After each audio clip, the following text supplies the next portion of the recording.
fields from art to business.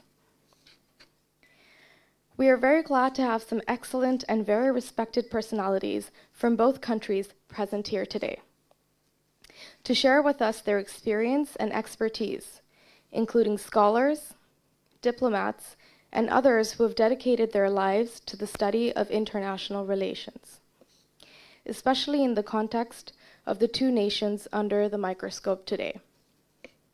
On behalf of Cosmos Foundation, as a token of our appreciation, we would like to welcome our distinguished speakers and panelists. Ambassador at Large, Gopinath Pillai.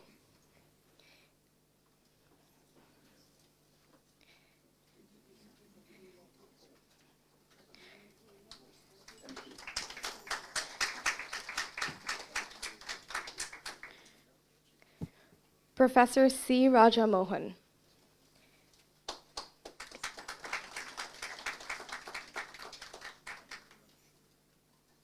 Former Foreign Secretary of India, Mr. Krishnan Srinivasan.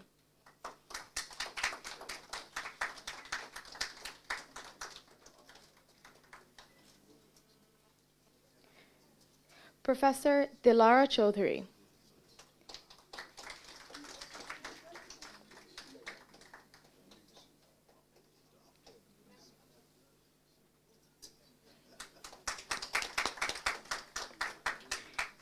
Chairman, Cosmos Foundation, Mr. Inayatullah Khan.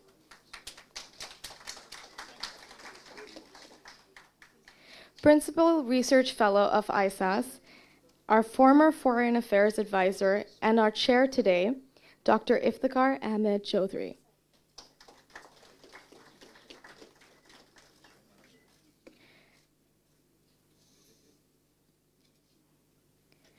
Without further ado, I would now like to request Mr. Inayatullah Khan, Chairman of Cosmos Foundation, to deliver his welcome address.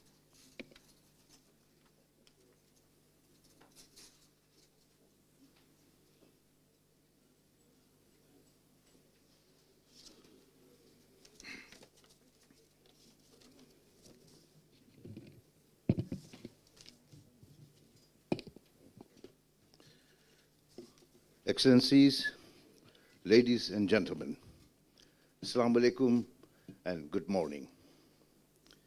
I deem it a great pleasure and honor for me to welcome you all to yet another event of our Cosmos Dialogue. Towards widening and deepening our understanding of some key contemporary issues through debate and deliberations and the propagation of ideas through publications. The dialogue is held under the auspices of the Cosmos Foundation, a philanthropic arm of Cosmos Group devoted to spreading knowledge in the country and the region about Bangladesh. Our interest covers a broad spectrum of social activities in our civic and political lives, economics, the arts, and the sciences. In recent times, we have brought out publications ranging from nature conservation to heritage conservation, and also dealing with subjects like Rohingyas and other very relevant topics of the day relating to our country. In this event today, I want to acknowledge the contribution of what is perhaps Asia's finest think tank devoted to South Asia, the Institute of South Asian Studies, or ISAS. Is a part of what has been, for much of recent times, Asia's foremost citadel of learning, the National University of Singapore. Indeed, our guest of honor is the chairman of ISAS, Ambassador at Large Gopinath Pillai. His leadership role in Singapore is legendary, not just as a captain of industry, but also as a champion of many social causes. Those of us who are connected with Singapore for a variety of reasons know him as a true friend of Bangladesh. Our keynote speaker today is Professor C. Raja Mohan, the director of ISAS. He is globally recognized academic and analyst. He has not only shaped thinking in India, but the imprint of his ideas is felt on our entire region. I wish to express to him my profound thanks for agreeing to be the lead speaker. To chair this significant symposium, we have someone who is known to all of us, Dr. Iftikhar Ahmed Chaudhry. An eminently respected personality, he has served his country, Bangladesh, at home and abroad for very long. Today we can say with a sense of modicum of pride, he's an internationally recognized diplomat turned scholar, who is also Principal Research Fellow at ISAS in Singapore. The Cosmos Foundation has enormously benefited from his guidance in the past, and we hope he will continue to do so as we expand our areas of activity. We also have a set of most distinguished speakers. We are privileged to have with us Ambassador Chris Srinivasan from India. He has been India's Foreign Secretary and a much admired High Commissioner to Bangladesh. He was also Deputy Secretary General at the Commonwealth Secretariat. An erudite speaker, he has authored many publications on India's foreign policy.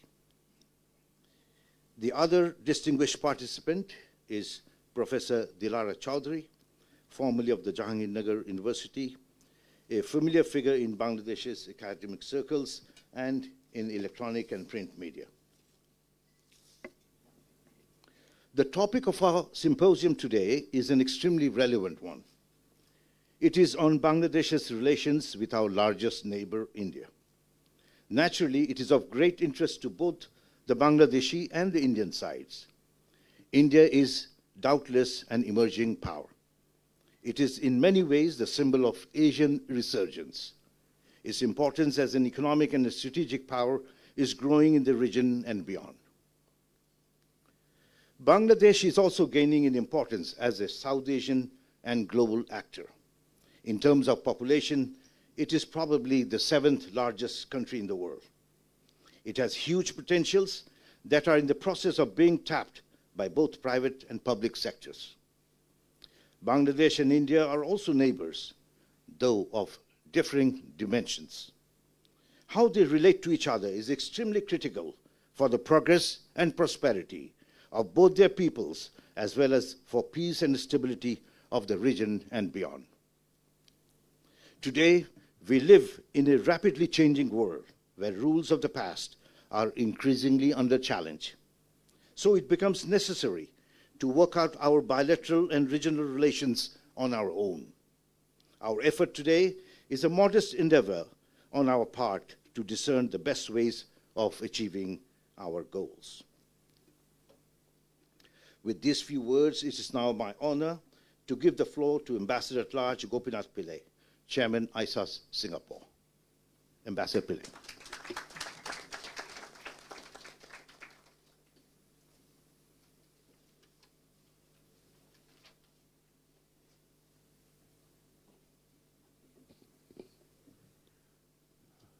Good morning, ladies and gentlemen. Thank you, Mr. Inayatullah Khan, for the very kind words. And thank you for all the hospitality that you have extended to our team. Some of you who know Singapore may know a gentleman by the name of Professor Tommy Koh. He is a diplomat and an academic. He always starts his speech by saying that he will make 3 points. Today, I will make only 2 points. The first one, I'll talk a little bit on ISAS, and second, what ISAS can do together with institutions in Bangladesh. I'm not touching on the subject of the day. I leave it to the very capable panelists who are going to speak to you.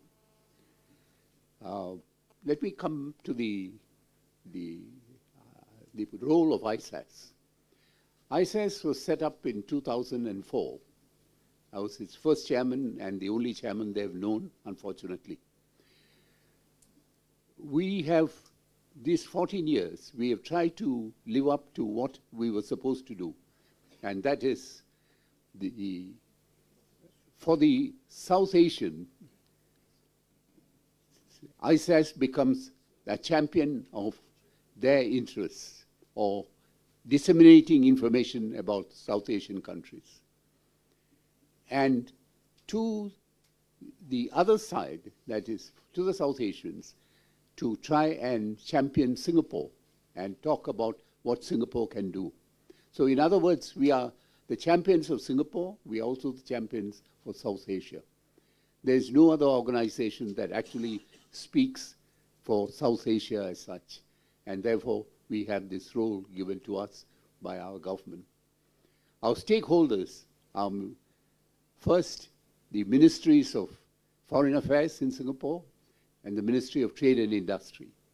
Then, of course, the financial institutions, the business institutions, anyone who's interested in South Asia, they come to our forums, our workshops, our closed-door sessions, all sorts of instruments that we have to disseminate knowledge. We study specific topics depending on what we think the readers would like and what the readers should know. For instance, we are, at the moment, you may have known that Singapore is involved in the building of the second capital, or the capital of Andhra Pradesh. Andhra Pradesh, once it was bifurcated, lost Hyderabad to Telangana. So now they're building another one called Amaravati. The master plan was done by us, by Singapore, and the actual construction, master builder position has been given to Singapore, and it will take some time before it starts. Now, what does ISAS do in that? I'm the special envoy to Andhra Pradesh from the Singapore government. I try to watch what is happening wherever it's possible to gather information. So we have within ISAS a small group that studies Andhra and then disseminate that information so that potential investors, potential contractors, anyone who's interested to know about Andhra will come to us, and we hopefully will have some information that can answer some of their questions. So that's just one example. We concentrate on geopolitics. We concentrate on what is happening. Once in a while, we stray from this straight and narrow path because we feel that culture, for instance, is an area that there is some interest. And I'll give you one example. I was approached by a professor from the English department in National University of Singapore, Professor Kripal Singh. And he asked me, why is that you don't do anything on culture? I said, our mandate is to stick to the area of geopolitics as well as economic development. But I said, nothing's stopping me from doing a little bit. At the most, I get my fingers wrapped, but I'm prepared to do that. What do you have in mind? He said, you'll be very surprised. There are some very good poems written by Bangladeshi workers who spend 8 to 10 hours with very difficult jobs, hot and uncomfortable. And they come back and have their meal and not just go to sleep. They write poems. I was very surprised. But then, if I knew more about the Bengali culture, there would have been no surprise, because that is what Bengalis are good at, the cultural advancement. And so I experimented with this. I was warned that, some chaps may sort of steal the show by utilizing this to air their own unhappiness with government or other institutions which have not looked after them well. So they said the whole project may be hijacked, but nothing of that sort happened. We had a group of writers. They read the poem in Bengali. We had a screen by the side of the stage where it was translated in English, and we had about 200 over people who attended it. It was a grand success. If I had been afraid that something bad may happen and therefore I don't do it, I would have failed in my duty. But I decided to go ahead. And I will continue to look at this, what we can do. So the ISAS has many facets. And main one is, of course, economic development, political, geopolitics.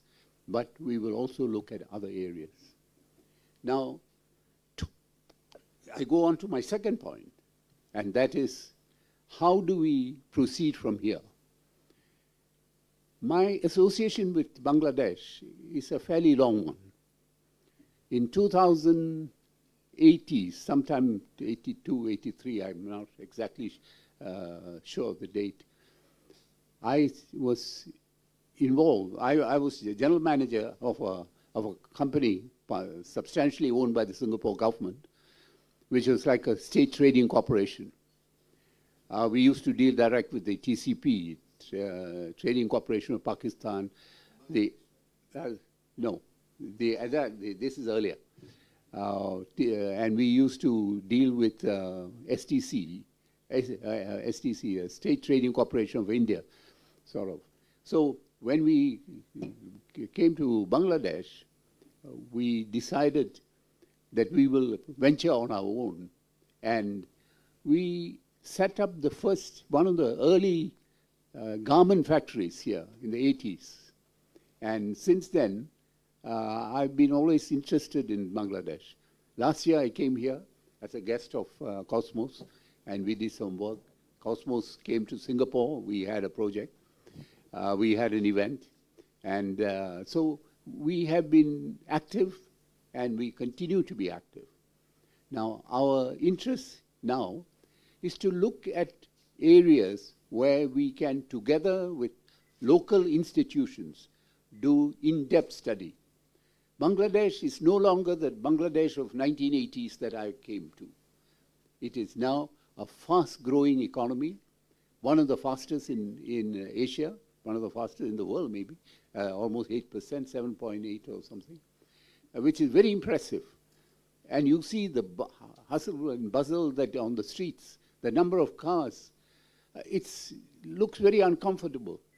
But when I look at how Singapore started, it was the same. Lot of concrete, lot of dust, lot of this. But now things have changed. Singapore is a modern city. It takes time. Be patient. But there's a role that ISAS and its counterparts in Bangladesh can do. And that is pick out areas that we can study and make that information available to investors, in people who are looking to work, and so on. So that is our second mission. I'm sure that collaborating with the institutions of Bangladesh will enrich our own knowledge. And jointly, we can produce works, we can produce papers, which would be of immense value to anyone interested in Bangladesh. And that number, people interested in Bangladesh, is growing very fast. You look at the flights from Singapore to Dhaka, and they are full, and quite a lot of non-South Asians, meaning people of Chinese origin, people of other races, coming here, because Bangladesh is open for business. They want to be part of it. They want to participate in it. And that is what we want to facilitate. We cannot build. We are not magicians. We can't say open sesame and things open. No. We are not government. We don't have the funds to say, I will build a factory. I will build a housing estate. No. But now I'm told, my good friend, the Consul General of Singapore, who is here, he was just telling me that several large companies in Singapore are now looking at Bangladesh very, very seriously to see how they can participate in the economic activity of Bangladesh. And ISAS would work, and I think we have now got a good team led by Professor Rajamohan, who is also interested, not doing a job for the sake of doing a job, but having a passion for it. This success, the difference between success and defeat depends on the passion that you have. And he has the passion to try and work out these things. And I wish him luck. And I wish ISAS and the institutions of Bangladesh, together with Cosmo, all the best for the future. And I hope this discussion that you're having on India-Bangladesh relationship is an interesting one, and you learn. And this is only one aspect of your foreign policy. There are many others that you need to look at. And Singapore and in the ISAS would be very happy to participate and be a partner in your continued growth. Thank you very much.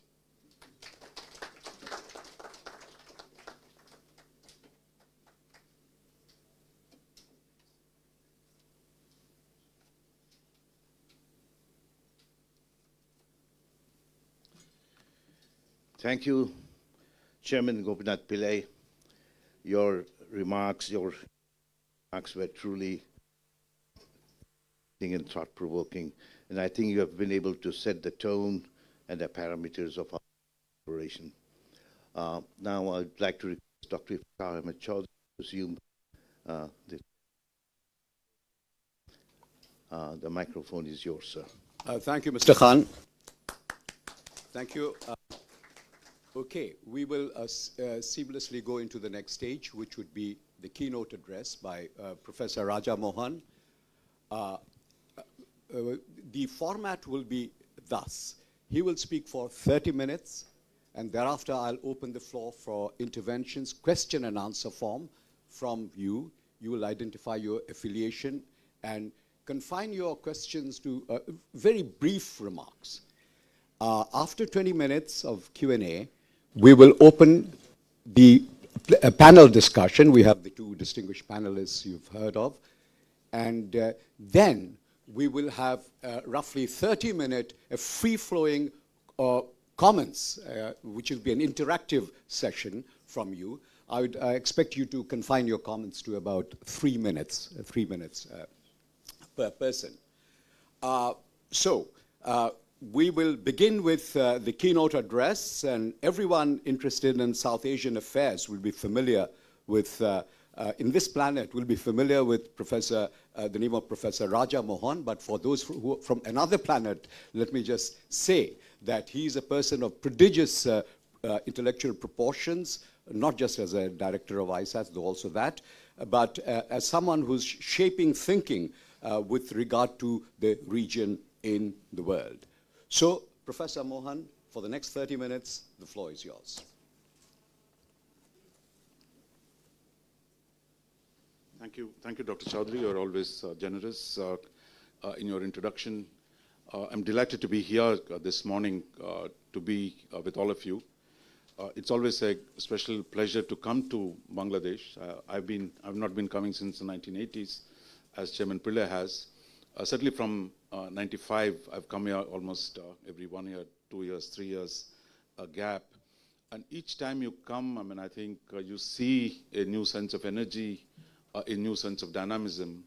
And it also, you could see the sense of resilience, I think, which most of the rest of the world tends to underestimate the resilience of the subcontinent, of its society, that despite the many multitudinous difficulties that we have the capability to overcome them, and that South Asia, or the subcontinent, will continue to surprise the rest of the world in terms of its ability to make an impact on global affairs.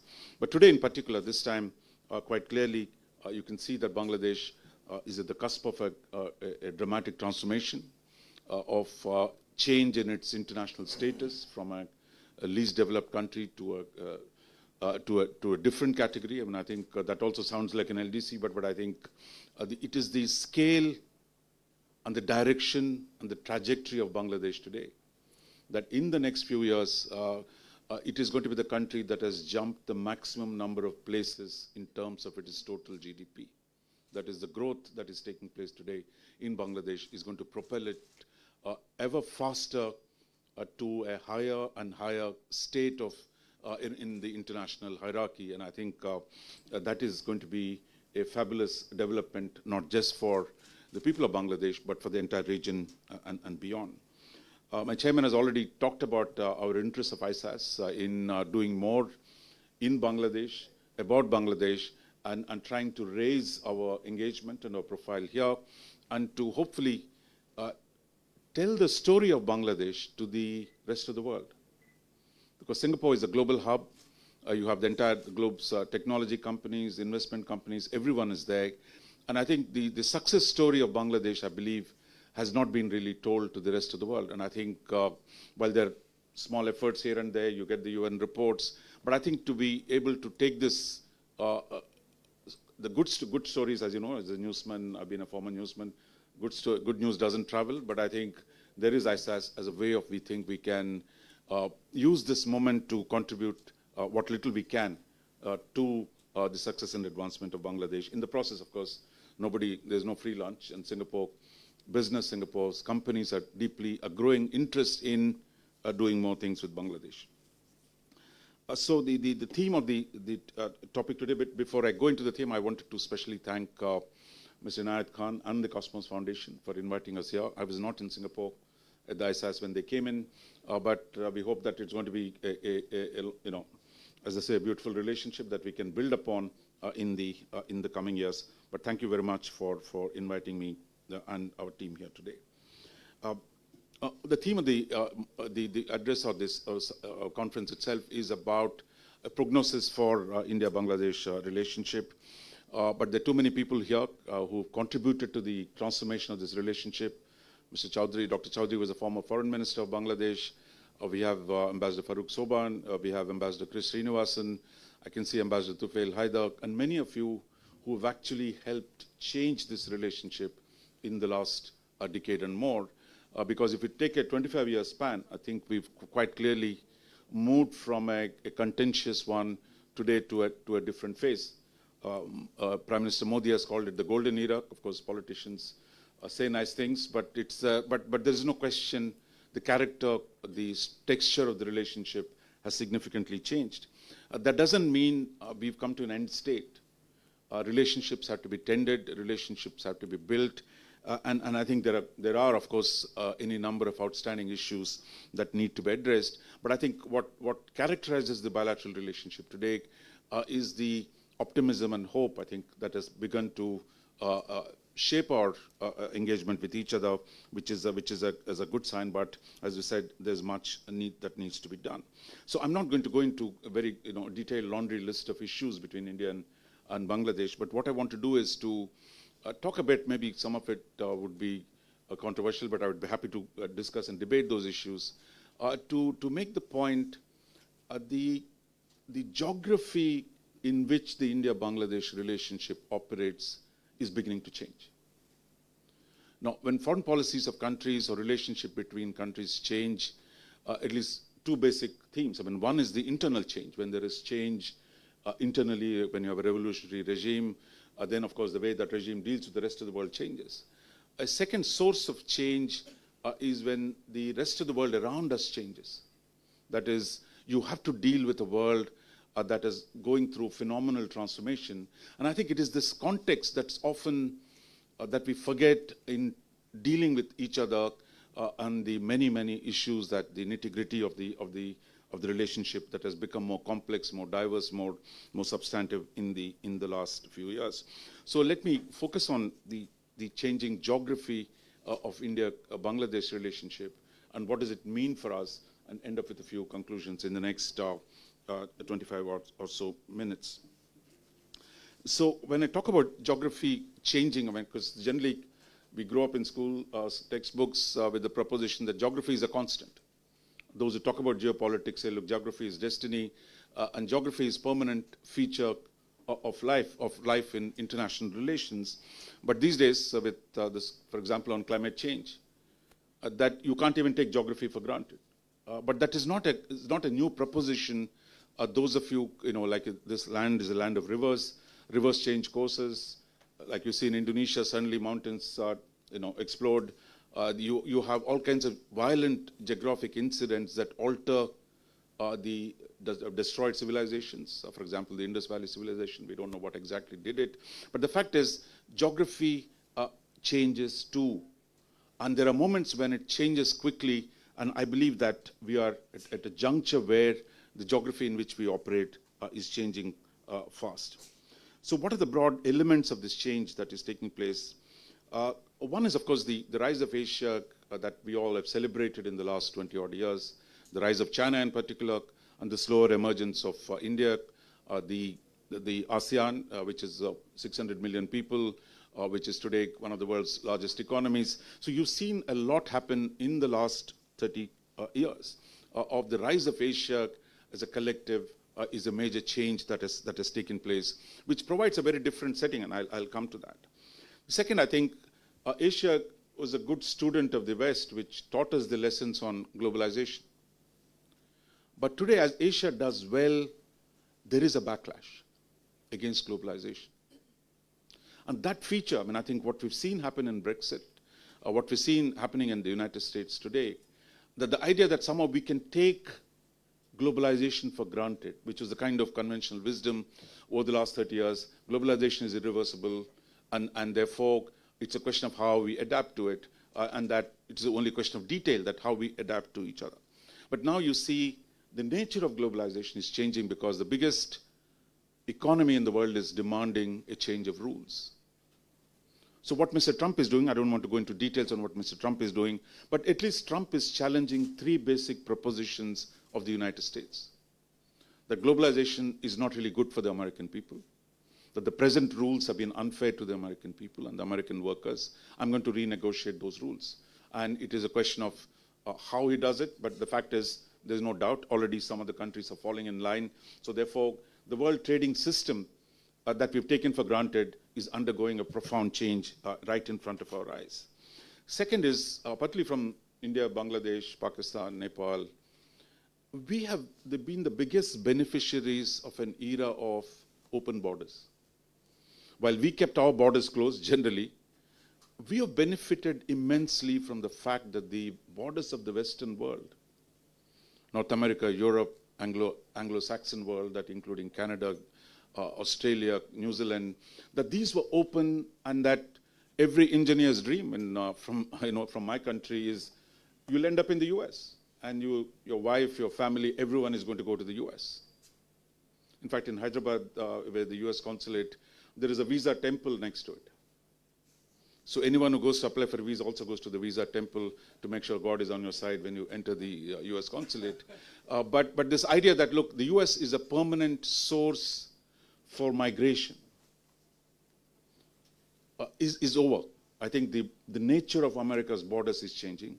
And it's not just the US. The Gulf, for example, which hosts a massive South Asian diaspora, if the oil boom comes to an end, if the nationalization policies like in Saudi Arabia, Saudiization policy continues, there is going to be pressure on some types of skills. So the world last 50 years has been good to South Asia, but today some of those borders are going to close, and we will have to deal with that. A third element of changing geography is really the good relations between the major powers. Shall we say the harmony among the major powers is breaking down. And the biggest change is, of course, in the US-China relationship. If we go back to 71, when Mr. Kissinger came to Pakistan, flew from there to Beijing to normalize relationship with the Chinese when they did not have relationship. So 71, of course, is an important date. What happened between US and China, what happened between India and Russia, what happened here in this land itself, all were linked to 1971. But the fact is, after that, we've seen a fairly stable, expanding US-China relationship. But today, the biggest contestation, the biggest uncertainty in the international system is going to be the nature of the relationship between US and China. And that is going to create a whole range of new geopolitics in this part of the world. There was a time you could say with certainty, India was with the Russians and against the Americans. Today, because we are sitting with Americans and we say they are natural allies. We sit with the Chinese and say multipolarity. You can see the kind of interesting things that India is doing. I mean, I'm sure Bangladesh is doing much. But the assumption of the last 5 years that China's rise will not be contested. China's rise will be inevitable. The expanding Chinese presence everywhere is only a matter of how quickly and how fast it will rise. That is being challenged today by the US President Donald Trump. Now, you could say stupid, foolish, whatever it is, but the fact is there is a contestation, whether it is on the BRI, whether it is on the global trade, whether it is a technology trade, that the contestation has begun. And I think this contestation, much like the Cold War that shaped us, we are just at the beginning of a new contestation that's going to be all-encompassing, I think, and we all have to deal with it in our own ways. Then there is a technological revolution that is unfolding. I think normally we don't talk about it between India and Bangladesh, whether the Europeans call it the Industry 4.0, the whole evolution of new artificial intelligence, biotechnology, big data. These new developments are going to dramatically change the nature of work itself, the nature of industry. The labor differential on which we've all grown, on which the globalization schema was built, that is going to be contested, that if the structure of production changes, if the nature of, going back to good old Karl Marx, if the forces of production change, the relations of production too will have to change. That is, if there is a revolution in the way we get things done, then I think that is going to redistribute power in the international system, and it's going to produce new ways of organizing societies. Right now in India, we have a massive debate on digital security. I'm sure there is some debate here as well. I see that some interesting things are happening here. That the fact is, whether it's WhatsApp, the role of WhatsApp, you're debating the Facebook issues in the United States, that cutting across all major issues, the new technologies are going to produce extraordinary consequences, and I think all of us have to deal with it. The new contestation, I think, between America and China, the assertion of Russia, is producing a way we think about our regions. We always said Atlantic was the dominant motive, but today Indo-Pacific has become a dominant motive. We thought of Europe and Asia were two separate places, but today the idea of Eurasia as a single continent, that is what is going to be the future. These are new terms. I mean, not entirely new. Nothing is ever new in social sciences. But the fact is, the idea of how we think about the Europe and Asia, that not as two distinct continents, but as a single Eurasian landmass, that idea is coming true. And then the idea of Indo-Pacific. Today, Americans have adopted the term, so now everybody's scrambling to respond to it. But it's the Japanese who first talked about the Indo-Pacific. It was Shinzo Abe who talked about not only the confluence of two seas, that Indian Ocean and the Pacific Ocean can no longer be separate because the nature of the East Asian markets and the links to the resources in the Indian Ocean were going to produce a new interdependence. And then Shinzo Abe also talked about two seas and two continents. We normally think of Africa as nothing to do with our history or of our economics, but today, when the Japanese talk about two continents, saying how the continent of Africa and its resources is going to have such a key role in the transformation of Asian economies. Some people have called Africa the second continent of China. Some people have called about the new, how the role of Africa, but those of us who know the history of South Asia, if you ever go to Burma, you see the war memorial outside. In the thousands and thousands, I mean, there were almost 1 million South Asian soldiers who fought in that war. There were also African soldiers, large number of African soldiers who were mobilized. Every English-speaking colony in the world was mobilized, including in Africa and the Caribbean, to come and fight against the Japanese. So these linkages are not new, but the way our mental maps got constructed were that these were separate places. And what is going to force the integration of this continent, and both in the economic and security terms, the rise of China is integrating it. If we talk about the Belt and Road, or you talk about the Maritime Silk Road, essentially, the Chinese capitalism is reconnecting regions that were long considered separate. Trains are going from Chongqing in Western China, not too far from here, all the way to the Baltics, to Hamburg, to Spain. This is a new set of interaction and integration that is taking place. Similarly, on the maritime side, you have a huge linkages that are coming in. And if Trump has his way in reducing American military presence in Europe and Asia, which is what is demanding European allies and the Asian allies to spend more on defense, we're all going to be compelled to rearrange the relationships between different parts of Eurasia. That is, Americans are saying, why am I paying for the Japanese security? Why am I paying for the German security? So the nature of European defense, the nature of Japanese security policy, they're all going to evolve because Trump is saying either you pay me or you do it yourself. So this is a new situation. For 70 years after the Second World War, the Americans took responsibility for everything. But today you're going to see a huge change in terms of the local powers, the regional powers will be asked to do a lot more. Then brings me to a more controversial point. I know that it's not going to be happy news because we also represent the Institute of South Asian Studies. But I think the project of South Asia, the project on a political South Asia that was launched from Bangladesh in early 1980s, the idea of SAARC as a vibrant institution, of building a top-down political integration, economic cooperation under the framework of SAARC. I think you can use different phrases. Some say coma, some say dead, some say dead but not buried. You can use your choice phrase, but the fact is, SAARC is going nowhere. I mean, I think we don't have to go into the reasons.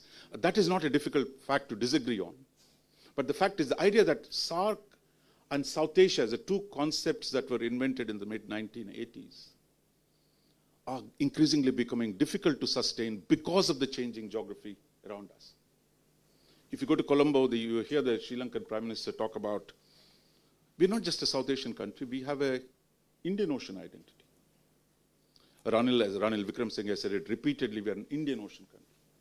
So he's not being nasty to South Asia, he's merely saying, look, we are in the center of the Indian Ocean. We forgot that we were in the center of the Indian Ocean. Now they discover they're in the center of the Indian Ocean. After all, the Dutch, the Portuguese, if you go to Sri Lankan maritime history, every major colonial power came there. And Sri Lankans are now saying, look, we're right in the middle of the Indian Ocean. And if you go to Maldives, of course, Maldives probably has more to do with the Indian Ocean than with the Himalayas. And they say, look, we are sitting on the 8-degree channel where all the shipping is going through. The Chinese and the Indians love us for that, and we can play one against the other. Not a bad idea.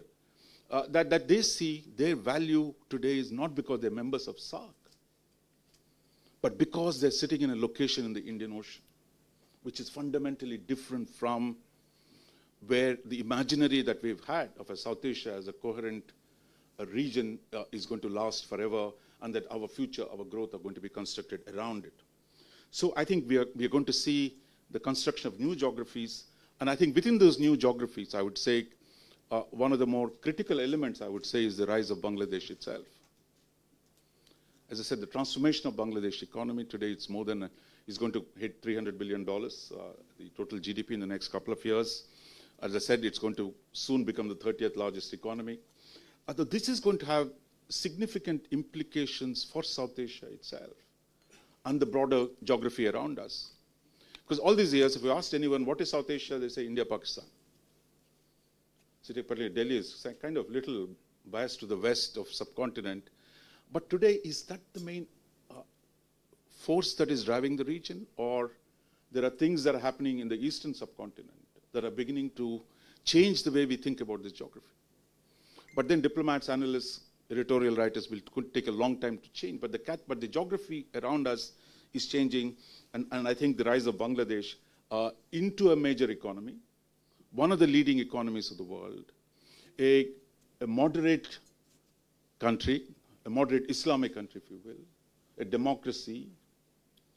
These are virtues today which are going to stand by the Bangladesh as a nation state, and its impact on the world is going to depend quite a bit on that.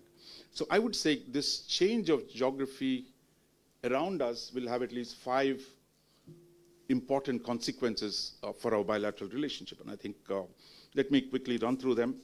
One is the idea of big versus small. I mean, I think if you talk, Bangladesh is small, India is big. The small state argument has long been the central theme of India-Bangladesh relationship. I think it is no longer irrelevant. I mean, that's one of the points I wanted to make, that I keep telling all my Bangladesh friends that, look, 200 million people, I don't know where it is now, 180, 170, 190 million people, you're not a small country. But this idea that relative to India you are small, but that doesn't make you absolutely small. But I think the fact is, what we've seen in the last few years, the big countries don't always win, and nor can they do things to the small countries. Look at what India has been able to do with Maldives in the last few years of crisis. Or Mr. Xi Jinping, who is supposed to be Emperor of China, shall we say. He didn't meet our dear friend Kim Jong-un for 7 years.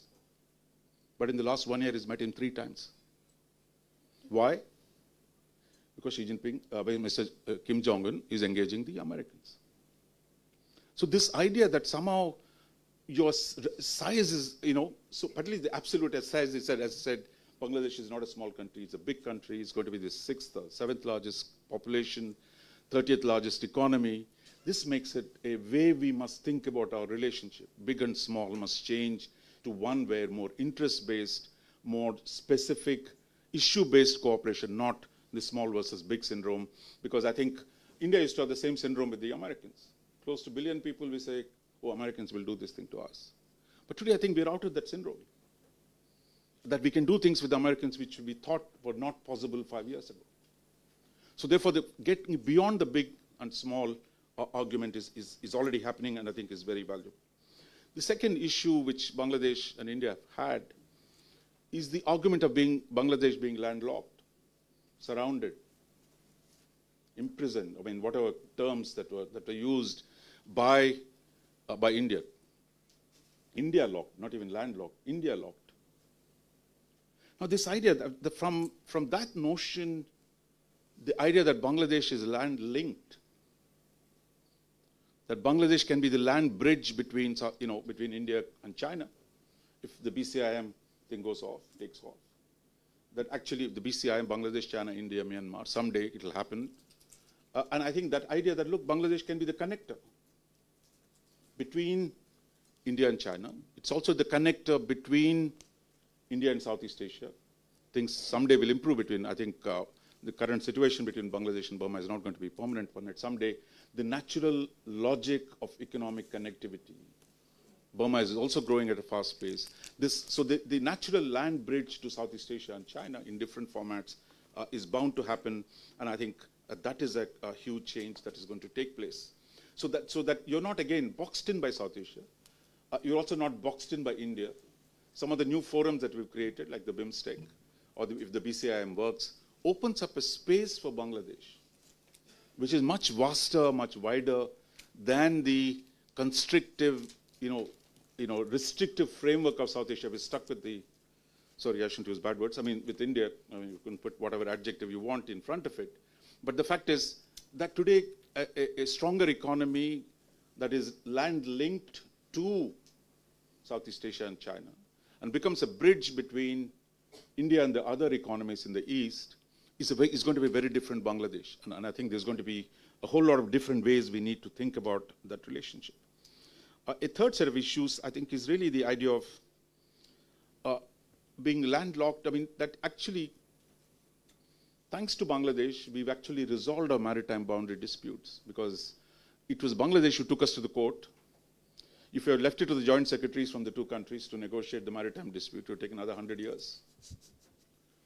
But somebody took to the court, and once the decision was taken that, look, there's a way of solving this, the political level at least said, look, okay, it has gone against India, but we're not going to fight it, let's accept it.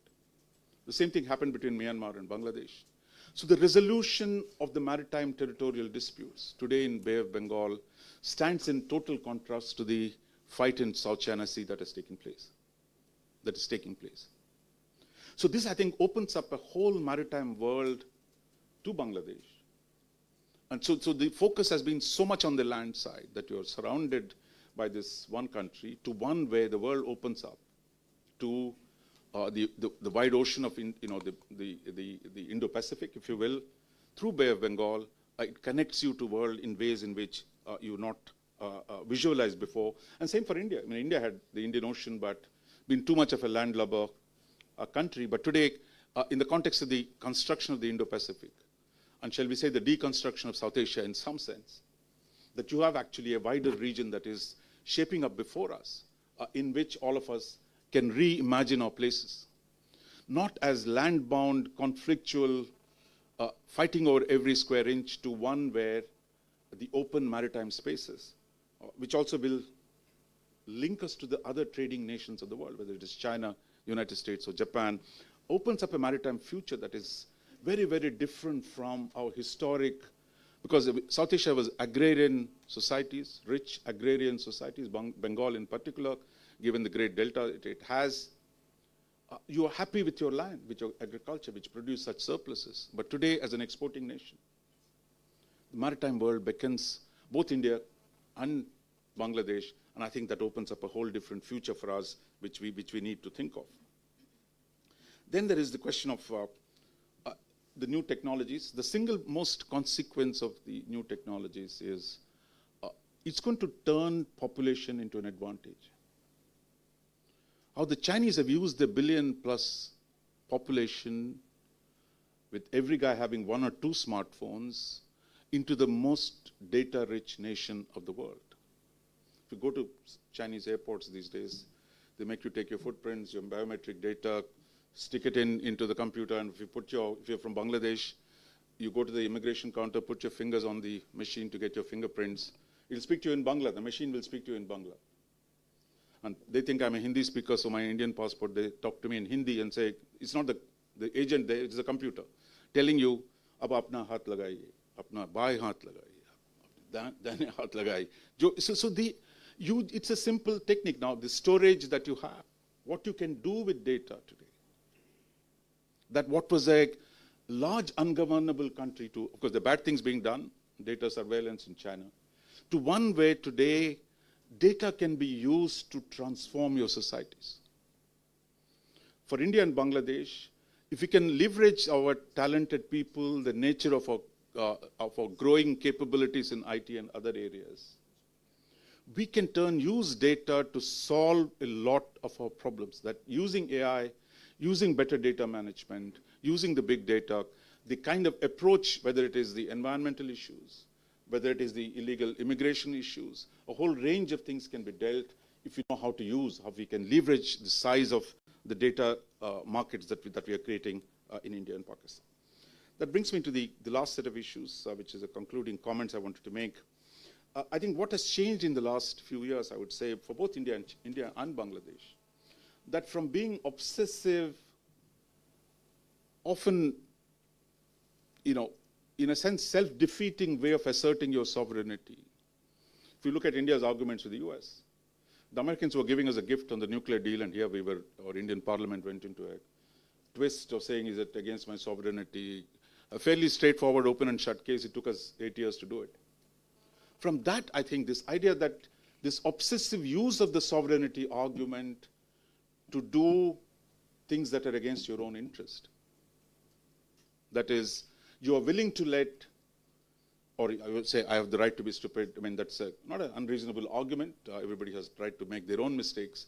But I think this kind of a thing has set us back because we are newly sovereign states, and this excessive emphasis on it has prevented us from doing things the right way. But I think today there is a new self-assurance. As India rises, as Bangladesh emerges as a major economy, hopefully that will give us a new sense of self-assurance on which we can deal with problems.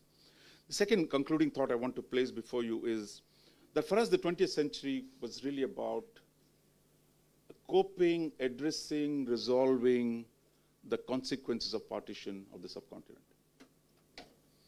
That what was a single united space got broken down multiple times, new sovereignties, new borders that were created, new divisions that emerged, and that resolving those, I think probably the Western countries don't appreciate the nature of the tragedy that took place and the difficulty of coping with it. I'm not saying it's right or wrong. It's too late for all that. It's a reality.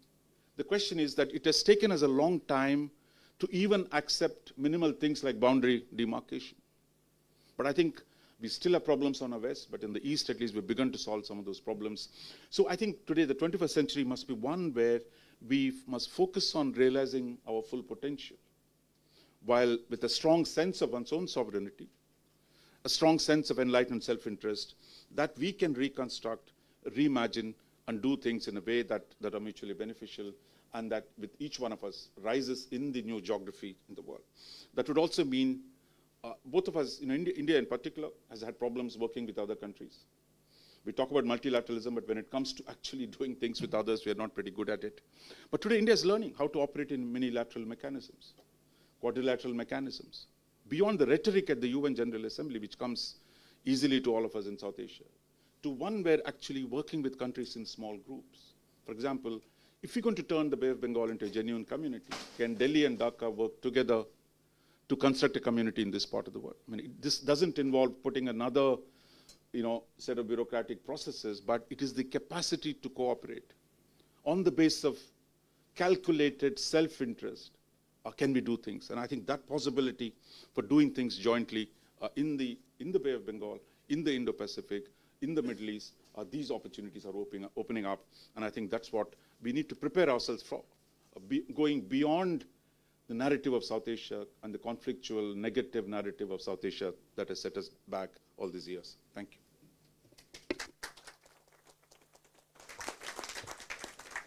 Thank you, Professor Raja Mohan. That was a very insightful presentation. You've done very well to demolish some of what we believe to be received wisdom in terms of international relations here. One of these is the tyranny of geography. You have shown that this tyranny can be broken by new ideas. Your idea that you do not have to see yourself being locked into a geographical situation forever, and you can create your own circumstances in order to break out of that paradigm to relate to other actors on the global matrix through which you will perceive what is in your enlightened self-interest, not necessarily this obsessive sovereignty that you spoke about, and thereby advance yourself. I think those are very, very remarkable points. I'm sure the participants, the audience have taken note of them, and there will be questions and answers. Now, as I have said, that this part, the next 20 minutes, would largely focus on questions addressed to the speaker, and you'd have to be very brief. You'd of course need to be to identify yourself and your affiliation, and then we will proceed on to the panel. So I will open the floor for brief questions at this point in time. And the identity of your affiliation, where it exists, is also necessary for our record. The floor, ladies and gentlemen, is open. Recognize Mr. Salim Chaudhry, but you can give a further introduction if you...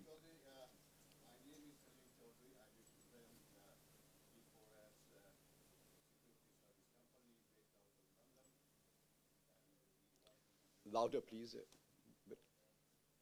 Is there a microphone for him? Yeah.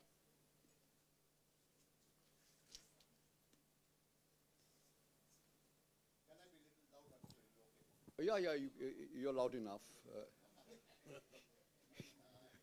Thank you, Dr. Chaudhry, and thank you, Mr. Raja Mohan. As a matter of fact, I said who I was, and my name is Salim Chaudhry. I work for a company called G4S, based out of London, and we operate in 120 countries. Anyway, Dr. Raja Mohan, I mean, it was wonderful listening to you. As a matter of fact, I was more interested in knowing the prognosis and the future relationship with India and Bangladesh. And I was really looking forward to that, but you had a very quite global concept on that. But let me tell you, I'll have a very quick question, sir. I think there lies a very high degree of mistrust between the people of Bangladesh, especially, and India. The government of India, whether it is relationship with the government or a particular political party, or they want to engage themselves with the people of Bangladesh. When it comes to mistrust, India, in many ways, if you look at the Rohingyas coming from Myanmar, they were quite at the United Nations. The question of Tista river sharing and other river sharing, never came in, and economic development and happiness between India and Bangladesh cannot take place unless and until India, as you said, interlocked by India, been as you said very rightly. So having said that, India being a big brother needs to come forward a little bit more and with a little bit more trust that the people of Bangladesh will sort of feel, because political party will come and go. The engagement between the people of Bangladesh and India is paramount importance for any economic growth for India or Bangladesh. Having said that, let me tell you, in today's Dhaka Tribune, there was a saying by the Cabinet Minister of India that India is not going to back up BNP because it has ties with Jamaat. Now, this type of comments are quite detrimental to the people of Bangladesh, because we belong to different political faith, and you cannot really challenge our faith to any particular country, any particular party. So having said that, inclination by India to any particular political party would be a dangerous situation in near future. Thank you. A couple of more questions, and then maybe Professor Rajamohan will respond. Yes, General Zahir, but identify your affiliation. General Zahir, former Commandant of National Defense College and current resource person of National Defense College. Thanks to Professor Mohan for a broad, I would say that interrelationship beyond and the new trends that we are observing, and how the relationship between India and Bangladesh happens within that. But I'm going to bring to your notice some facts and trends of the recent time. For long, China was, not very brief, it will be 1 minute. For long, China was the lead friend of Bangladesh. But of late, it has changed. And India now seems to be its lead friend. Although China remains to be one of its leading friends. China played a role of balancer in South Asian politics. India always challenged that and wanted that to be changed. And it seems that it is changing that way. Now, on the other hand, China-Indian trade has increased manifold. Their engagement has increased. Again, we see in the recent Rohingya issue, although we always had a feeling that we are the first friend of India, but then in the Rohingya issue, we found that Myanmar was more important to India than Bangladesh. So within all these recent facts and trends that we observe, how these have an implication in the relationship between India and Bangladesh for the future? Brigadier General Shahid Anam. Thank you, Chair. Raja, as usual, a very, very delectable presentation and expose. You seem to suggest, I may be wrong, but correct me, you seem to suggest that because of the change in geography, quote unquote, as you term, change in geography, the sub-regional groupings perhaps will become irrelevant. And you quote SARC.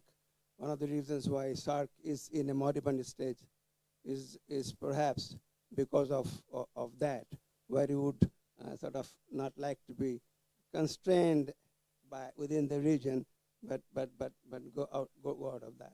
Will that be the case with other sub-regional groupings? ASEAN seems to be doing well in spite of all that is happening around them. Each of them has its own views on Indo-Pacific development and how to deal with China individually. So that is one. The other one is, and that is perhaps related to Mr. Salim's question, is you talked about the maritime dispute being settled so amicably. We often wonder what might have been India's position had not the Awan League been in power and some other party. Thank you.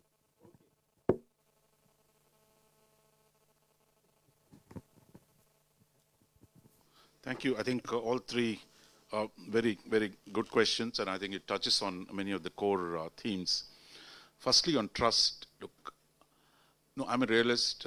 I mean, I don't want to analyze international politics on the basis of emotional categories. I mean, trust is important. Those professional diplomats will say, if you don't trust your negotiator, you can't really do anything. So that is a professional that diplomats, even adversarial diplomats, should be able to communicate precisely their different positions and say within that framework, we give and take, we negotiate. So trust is important between negotiators.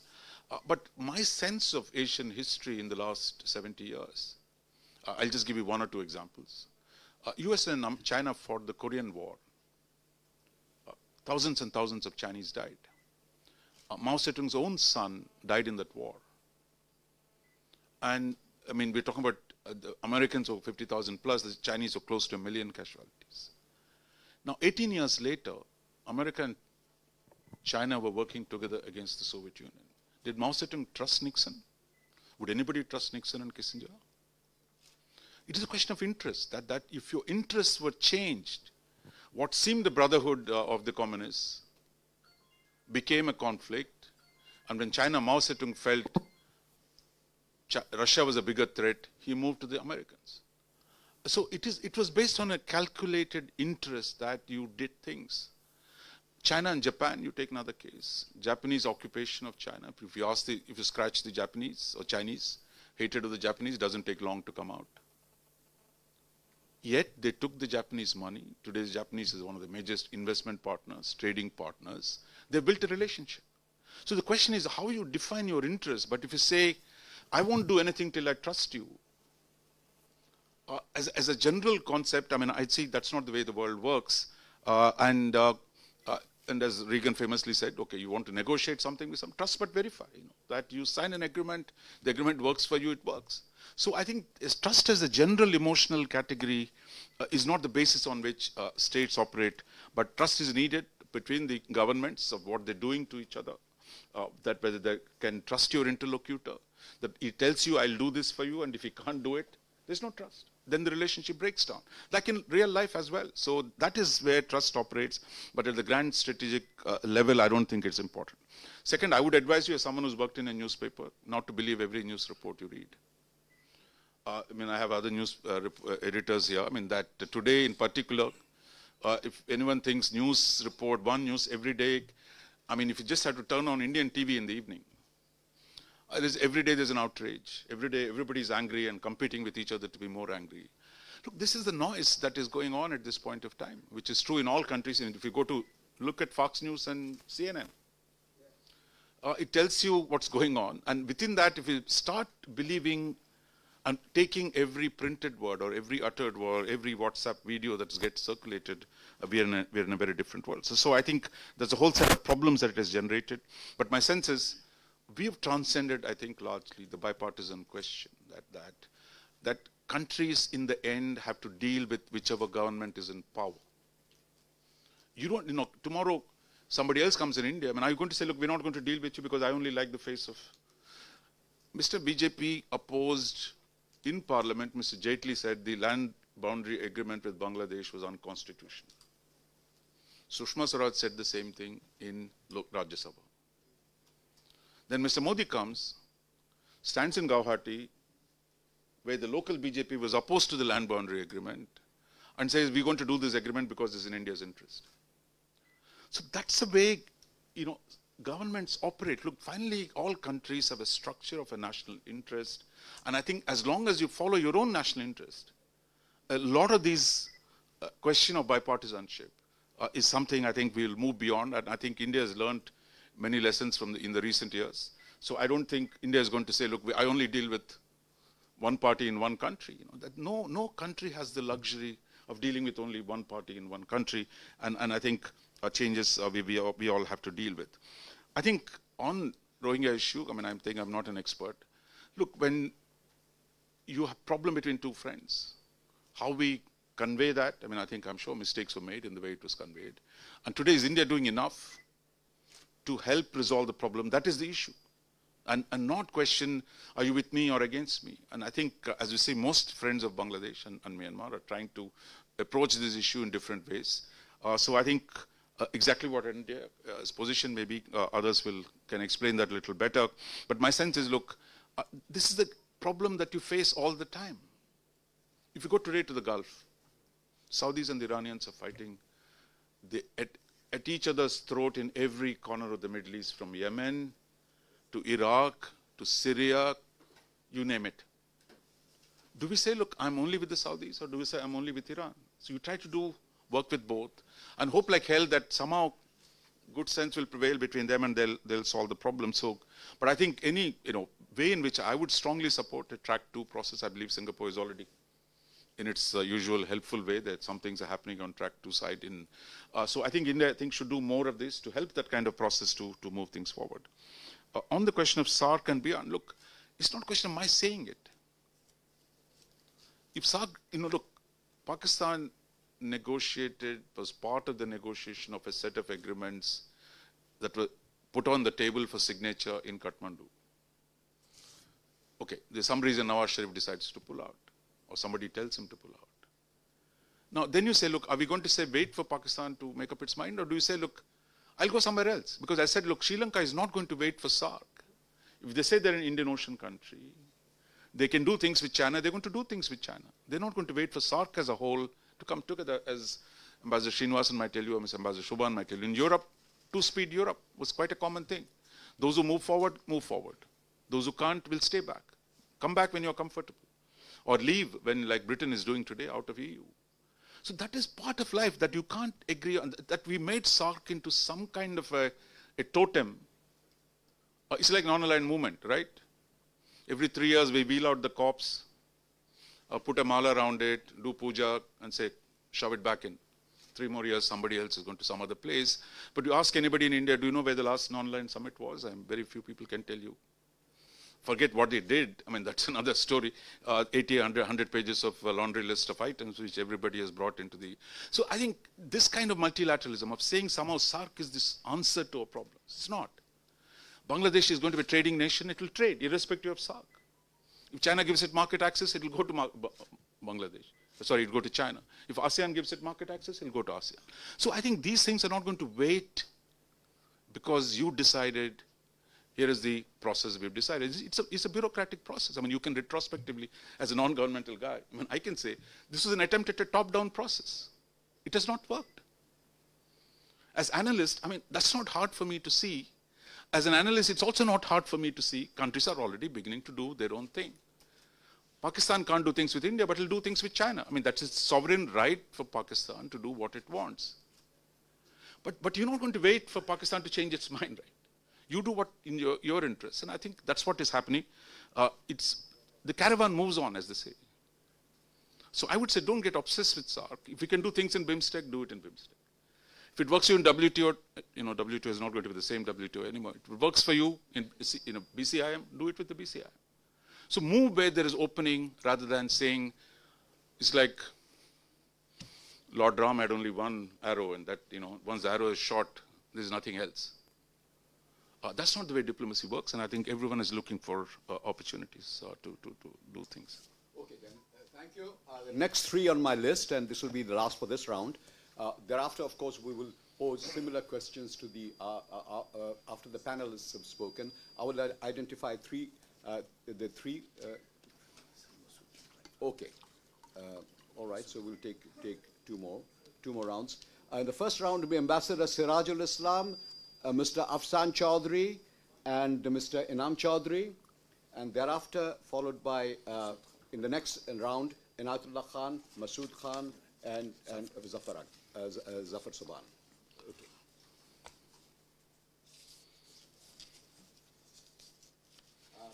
Ambassador Sirajul Islam.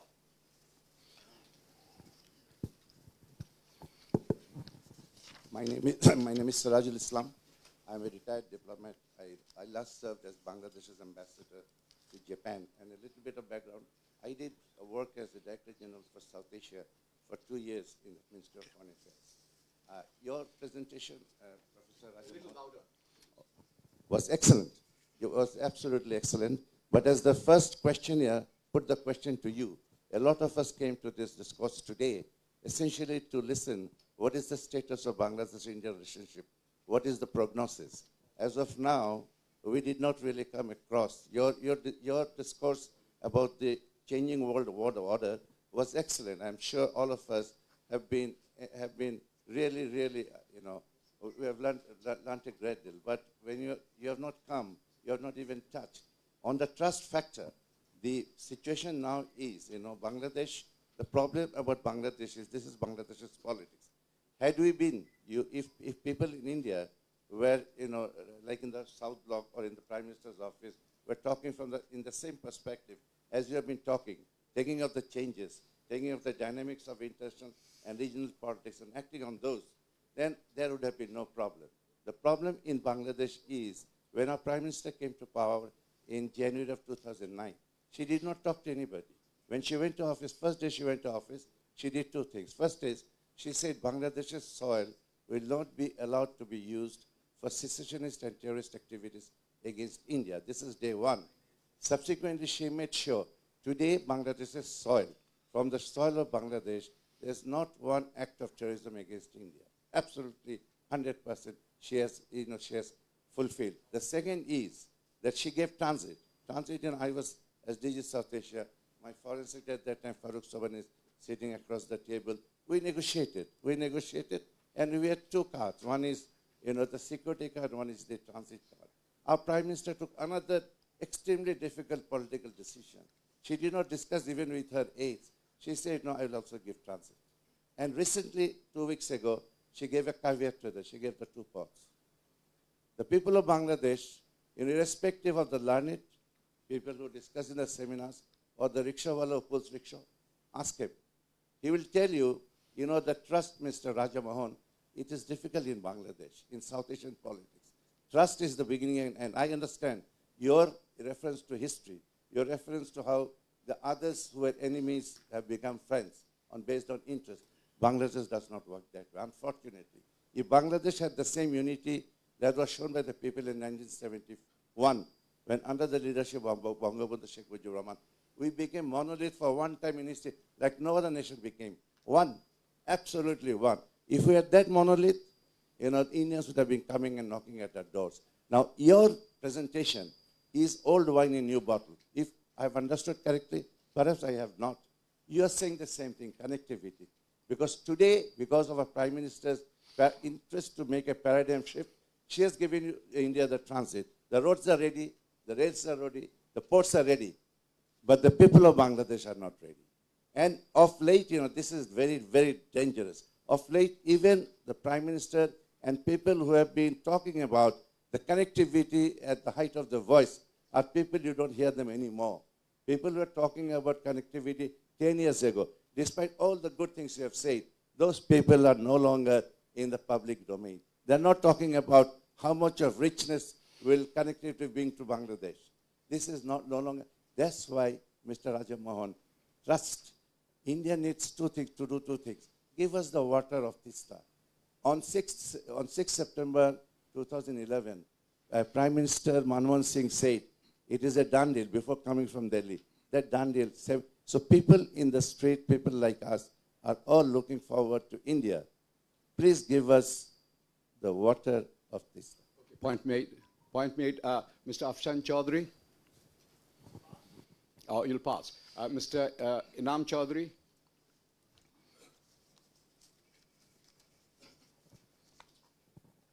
Well, thank you, Professor Rajamohan, for your very excellent presentation. However, as is indicated, there are ways of overcoming the effects of what has been termed as the tyranny of geography.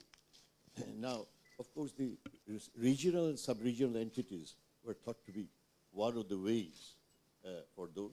Unfortunately, SARC and BIMSTEC have failed to be vibrant, and they have not, as you said also, that they have not been able to create the confidence, and also they have not been workable. However, we have to look into, for bilateral relationship, Bangladesh-India relations, we have to look for removing some of the irritants which have been there, and the question of trust is brought about by Ambassador Sirajul Islam just a little while ago.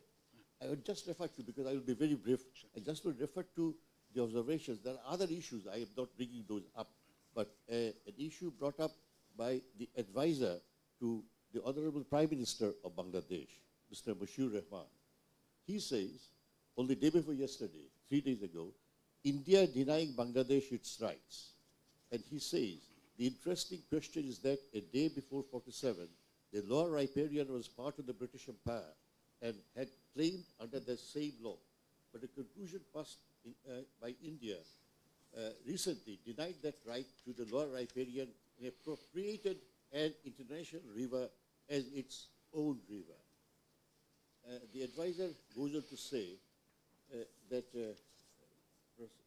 Dr. Bashir Rahman said that India has recently abolished the provision for forming separate commission for solving water sharing issues and set up one commission of India, picked provisions of the 1935 Act. I'm not continuing with this, but if India accepts the right to water as a universal human right, then you have a different perspective of law and politics in the subcontinent. That's what he says. And if that happens, there would be negotiations and renegotiations on how the water should be shared among the states in which the rivers flow, he said. The advisor also criticized India for not allowing Bangladesh to build a barrage to preserve water and use of water when needed. I mean, on and on. One of the issues, irritants issues, and there are others also. I would not like to go into that. And I believe if these irritants should better be solved, we should be very helpful in creating the much wanted, much talked about trust. Thank you. Okay.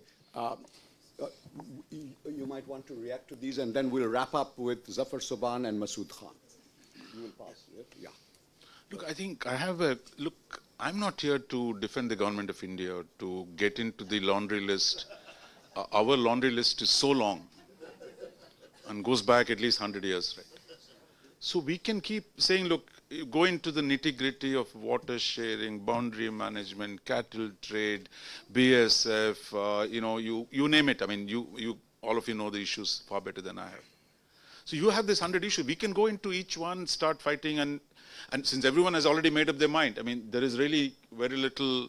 But here I think we are in a context. I'm saying that I focused on the context deliberately because the way things are changing outside is going to compel us to do things. For example, the rest of the world turns more protectionist. So some of the conclusions were there for everyone to draw. If the rest of the world if the West becomes protectionist, do we do more with ourselves or not? That's one question. There's one answer, maybe there as well. The question is, if South Asia regional system is not going to work, Bangladesh, which took the leadership of this creation of SAARC, can it come up with new ideas? Will it align closely like Singapore has just negotiated a FTA with Sri Lanka? Sri Lanka once upon a time wanted to be a member of ASEAN. So is Bangladesh going to wait for SAARC to work, or they might negotiate a free trade agreement with Singapore? In the flight yesterday, day before, I saw it full of Chinese businessmen. So it is your sovereign right. No, I'm not telling you what to do. You have internal arguments. It's the best way of dealing with India. Like every day we have an argument of how to deal with China, how to deal with America. That is an argument between, so please, you argue what you want, but your sovereign right to do X or not to do Y. I can't contest that. Even Indian government can't contest your sovereign right. The question what happens between states, partly when you're next to each other, is when you find within the differences, is there a way of resolving those differences? For example, I'll give you China thinks, Indians say China border is 4,000 kilometers. The Chinese say it's only 2,000 kilometers. You can see the scale of the difference. Is there a trust? Does Mr. Modi trust Mr. Xi Jinping when he went to Wuhan? It is a question that differences are natural. The question is, are we trying to solve those problems? My sense is last 10 years we've seen at least some effort at problem solving. I think that's a good beginning. I've seen the same with India and the US. I've seen some of it with India and China. That is the path we must walk. And within that, it's up to the you have so many diplomats here. How you resolve those problems within the domestic political constraints and the international circumstances is a thing. That today, I think the change, like if you have data management, you have both sides have clear digital identities established. It'll be easier to deal with the movement of people.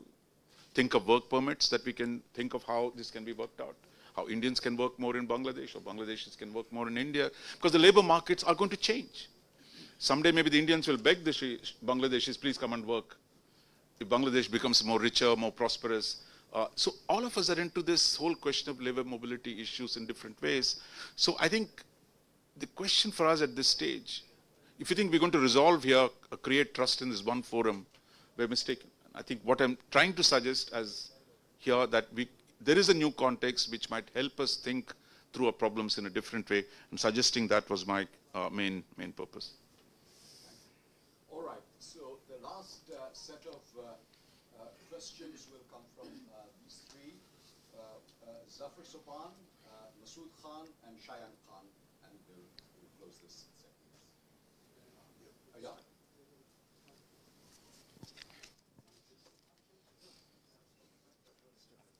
Marvelous, thank you. Thank you very much. Yes, of course. I'm Zafar Sopan, editor of Dhaka Tribune. I thought I'd take the mic first to defend the story alluded to by the gentleman earlier, that I can assure you that the Dhaka Tribune story there, which was alluded to, is rock solid. And I think that does actually bring me to some of the points you have made. I mean, I think many people have made the same point, that while this has been a wonderful presentation situating the Indo-Bangladesh relationship in a changing global context, it has somewhat tiptoed around the issue of the, you could say the micro level of the relationship. Now, you'd mentioned earlier in response to a question that, the Indian government will do business with whoever there is to do business with. And well, and I think that's an obvious truism, but I think that's also something of a red herring. As you see, there's a massive, in the US right now, there's massive talk about, to what extent did Russia interfere in the US elections, and it's a big issue. And the fact is, of course, one does business with whoever comes to power, but it doesn't mean that different governments do not have a preference as to who governs another country, be it a neighboring country, be it a rival. And I think that is, that is one of the biggest issues in Indo-Bangladesh relations, that on the one hand, in Bangladesh, there's a strong perception that there's a massive degree of partiality within how India views domestic Bangladeshi politics, which is perhaps not appreciated. You'd also mentioned in your very opening remarks, you quoted Indian Prime Minister Modi and then added your own comments about optimism and hope. I mean, I would suggest that probably most people sitting around here don't necessarily think that that is the, they wouldn't share that optimism and hope. And I'm interested if you could expand on why you think that is the lens through which we should view Indo-Bangladesh relations right now. Thank you. Thank you. Now, Masood Khan and Shayan Khan, and then I'll go back to Hello, good afternoon. My name is Masood Khan. I'm director of Cosmos Group, and I would like to commend Professor C. Raja Mohan on your keynote address. Thank you very much for that. And I have a couple questions. One I would like to ask you about is, you mentioned Bay of Bengal as a connector. And so how can Bangladesh and India cooperate in the Bay of Bengal? That's one question. And one more thing that you mentioned in your speech is how Bangladesh could be a connector between India and China. So if you could shed some light on this, maybe particularly in which sectors, or sort of what kind of a role, a model Bangladesh could play within this triad. And my last question would be is, under, this is a little bit more political, but under the leadership of Modi in India and our current Prime Minister Sheikh Hasina Bangladesh, the relations, and also the upcoming Bangladesh elections, and how this would affect the future of Bangladesh, maybe in the next 2 to 3 years or longer. Thank you. Okay. Thank you, Shayan. Shayan Khan. Thank you. I'm Shayan Khan. I'm Executive Editor of the Dhaka Courier. So I just want to say quickly, it was a very sweeping presentation by Professor Raja Mohan, and I think most people would have agreed. So I'll break it down into two questions. One thing on a more global scale. You talked about how Brexit was the result of this diminishing belief in globalization on a global stage that is happening in the West more or less these days. There's also another thing. I think the quality of democracy. Quality of democracy, I think, is another thing that has come under attack in recent years in the West, and it has been shown in the last 3 years through the elections in the U.S. And also Brexit, as you mentioned. I would like to know if the effect on democracy, how that would play out here, because we are countries like India and Bangladesh are still democratizing nations. Our institutions are not as strong as they have been in the West, and at this young stage, when we are confronted with this challenge to democracy, how do you think this will play out in the years ahead? And the second question on India and Bangladesh, I think I don't want to drill down on it too much. I think the trust issue has been brought up. I think you're right, obviously. It's not, countries or states will not share trust in the same way that, say, me and my brother will. But when you in diplomatic terms, when you actually trade in terms of expressions that actually ask for trust. For example, this thing has been going back to Manmohan Singh and was mentioned even yesterday by an Indian minister, but I don't recall who it was. In terms of when we talked about the many issues that remain, say, for example, open in terms of resolution, it has been said that India will not do anything to harm Bangladesh. When you say something like that, when you put something in those terms, it is implicit that you are asking for trust. So how do we get beyond that? I mean, in order to break out of needing trust on a brotherly level, basically. Okay, Professor Mohan. Okay, I mean, three, I think, important questions. Again, I think, look, I'm not here to negotiate the differences between India and Bangladesh. I'm an analyst of the relationship. I'm seeing how this relationship has changed in the last 10 years. I don't think there's any disagreement on that. The mood, I mean, I think I've heard so much of criticism. The last time I was almost lynched when I came and spoke at BISS, that was 15 years ago, and said as if I was the water minister of India, so everyone was piling on to me saying, first tell me about the water, rest we won't talk to you until you tell me about water. I mean, so I think we've come, this is, I can understand the sensitivity to issues. Indians are just like that. Every time an American comes to my think tank, I had to prevent the generals and the retired diplomats from attacking him with a hammer and saying, tell me, are you with us on Kashmir or not? Today, now, can you tell me why is America not with us on Kashmir? Today, these days, the Americans don't talk much about Kashmir, but that's a different point. But this is the way we think. There is a cohesion, there is a single voice coming at us. Therefore, at every point I meet an American, as someone who's worked in think tanks and in newspapers, first thing, tell me, where are you on Kashmir? Or today on terrorism, that first thing we say, tell me, otherwise you are an enemy, we're not going to talk to you. So I think this part of our growing up, that look, it's given the sensitivity of our sovereignties. We've engaged in a level of discourse which is defensive, prickly. And I think that's what I think the central point I was making, that look, as Bangladesh becomes a large economy, as India has become the third largest economy in PPP terms, or it'll get to number 5 nominal terms today, it's a different India that is going to deal with the world. That is the point I was trying to make. That is, rise economic capabilities, wealth and prosperity produce a level of self-assurance with which you can deal with differences on the basis of enlightened self-interest and find answers on the basis of splitting the differences eventually, hopefully. So that is what I'm talking about.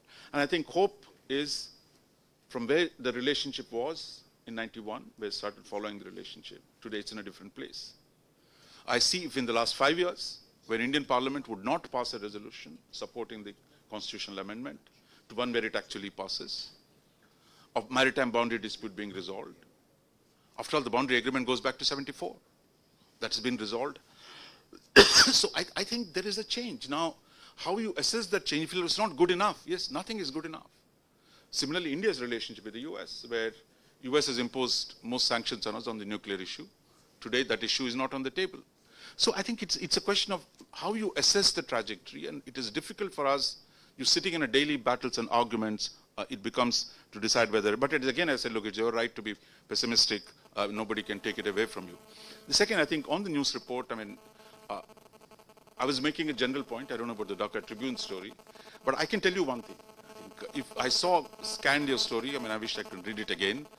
What is the report saying? Look, sources close to the government and experts are saying India is pro-Hasina, right? That's the essence of the story. Now, as someone who's reported in Delhi more than 40 years and written a column for the last 40 years, I can tell you the sources of access under the present governments have significantly diminished. And that to say, 2 experts in Delhi have told me we are pro-Hasina. Maybe they are. I'm not saying that. I'm saying to tie that and then say this is the evidence, then to say India is pro-Hasina. You don't need that report to say India is pro-Hasina, probably. But I'll just give you one example. Again, KP Oli was once a friend of India. He campaigned against India in the whole election, that what India did to KP Oli in Nepal was unacceptable, anti-India platform. They won the election. So what does India do? Finally, Mr. Modi goes to Kathmandu, doesn't say sorry in public, but probably he said it in private, or they're saying, look, let's deal with it. There's a new government, a strong government. Next 5 years, they're going to be in power. We're going to deal with them. Can he stop Mr. Oli going to go to China and do a deal with the Chinese? If KP Oli wants to import oil from Shanghai, that's his pleasure. Right? I mean, I can't stop him from doing that. I think the age when India can dictate terms to its neighbors of what they can do, we are past that stage. India can't dictate that to the Maldivians. I mean, I don't see how it can dictate to Bangladesh. So I say that's where the context again becomes important, where once you have the economic capability, your options of engaging the rest of the world increase, and that produces, I think, a different set of outcomes, which, if you look at the whole trajectory of India's own foreign policy over the last 25 years, post-reform period, it's a very different way of dealing with the world, and I think that's beginning to happen. On democracy and technology, I think there's going to be the single biggest threat.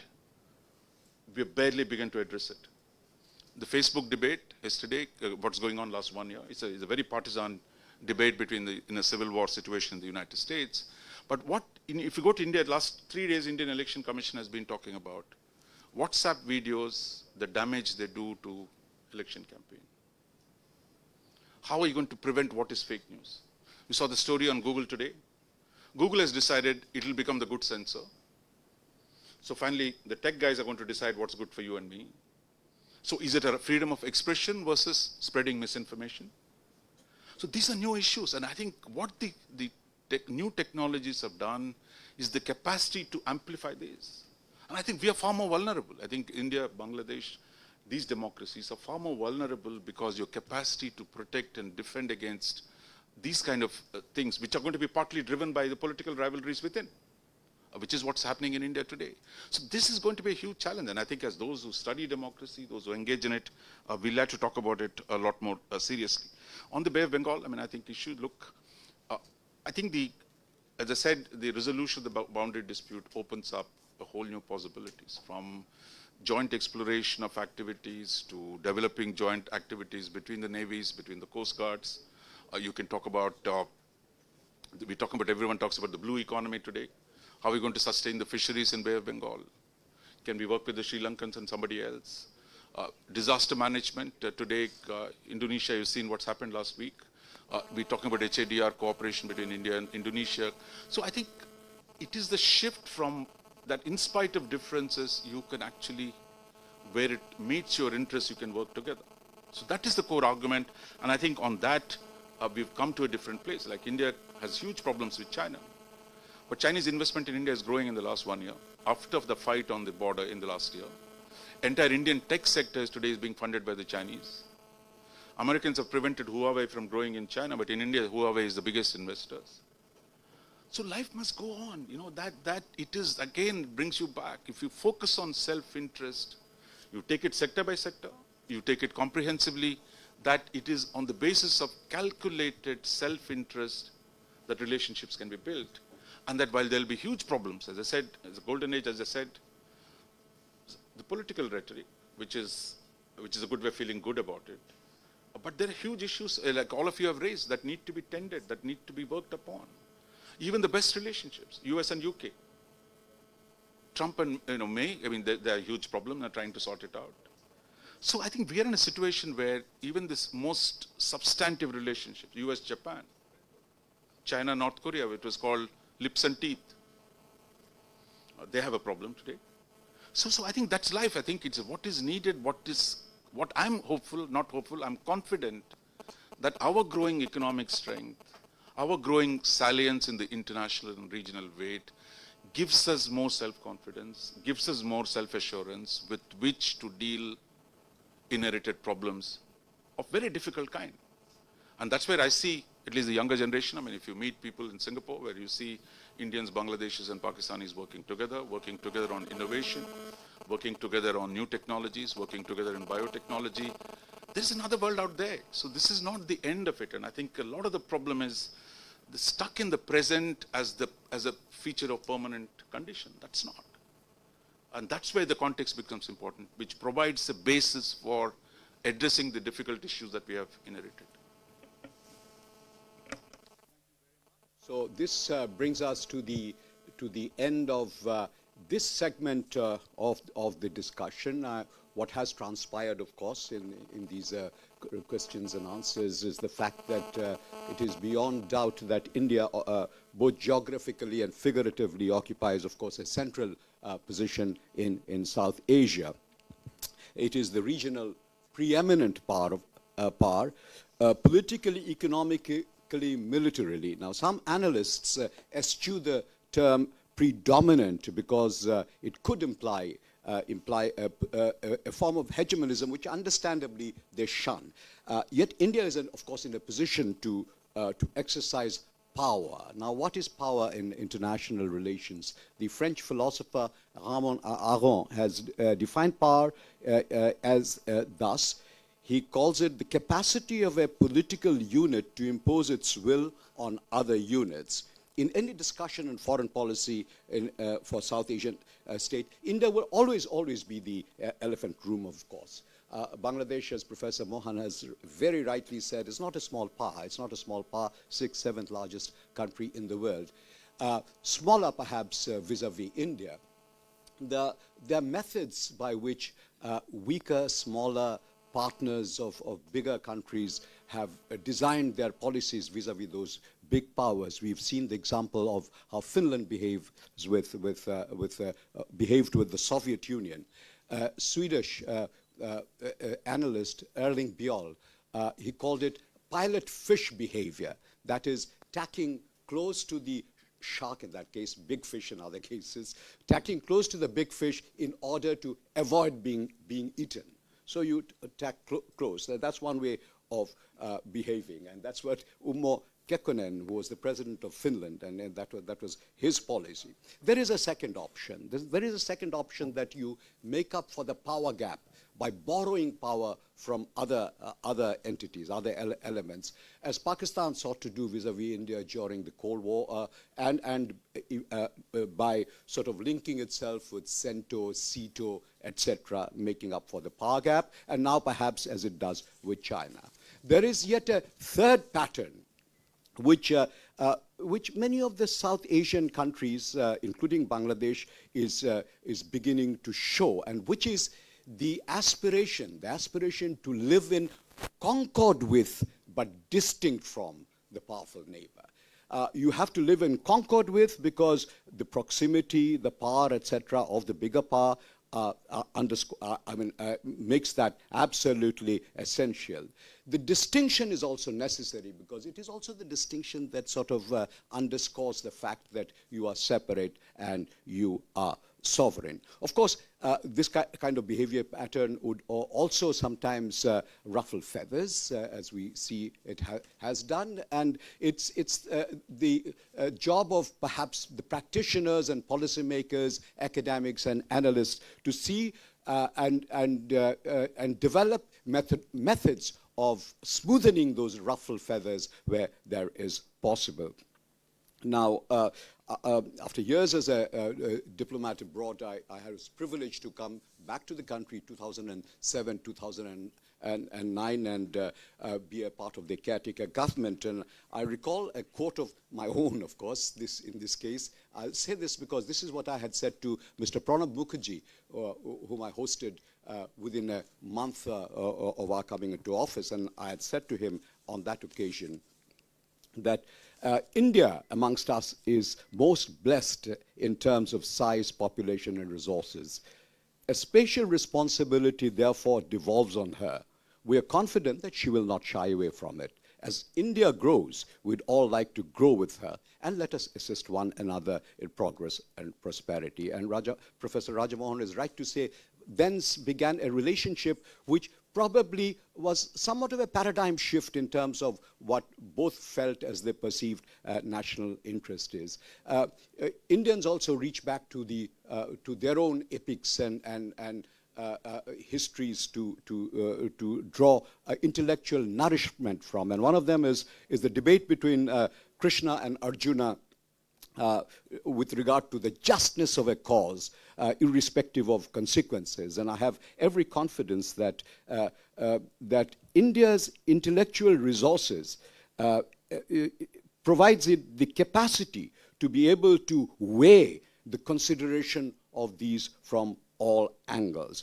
And which would make India not just the big, as has been said around this table, not just the big, but also the elder brother, not just the country with the largest country in the region, but the country with the largest heart. As a footnote, I would like to stress that in terms of revival, we have spoken about the moribund institutions that we have. The problem is, you see, we need to avoid the risk of miscalculation. This is known as the Thucydides syndrome, or the Thucydides trap. The Greek historian, by that name, of course, had famously said, when Athens grew strong, there was great fear in Sparta. We are endeavoring, and ISAS is making its modest contribution to that effort, to allow us to perceive what are the commonalities of interest on which we can work together, call it the low-hanging fruit, call it what you like, but to bring together areas. Of course there will be differences, in areas where there are commonalities, at the same time respecting the distinctiveness which defines separate identities, and work towards something that advances our common interest. This is not easy, of course, but it has been aptly said that man's reach must exceed this grasp. What else are the heavens for? I thank you and bring this segment of the discussion to a close. Thank you very much. Okay. A round of applause for Professor Rajamohan. A round of applause for Professor Rajamohan and all our participants. It's an excellent discussion, I think, very thought-provoking. Lots of takeaways from it. I'll open the next segment with Ambassador Chris Srinivasan, who has already been introduced, a very good friend, not just of mine, but of Bangladesh, a very reputed Indian diplomat, analyst, and now a thinker. Chris, the next 20 minutes.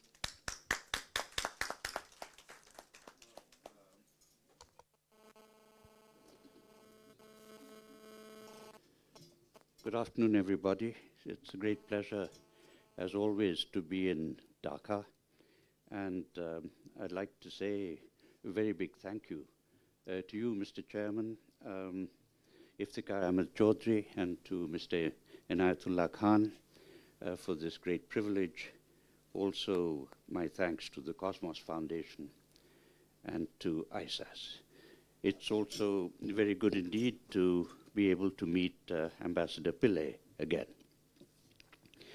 20 minutes for a prognosis of relations between India and Bangladesh is, of course, an impossible ask.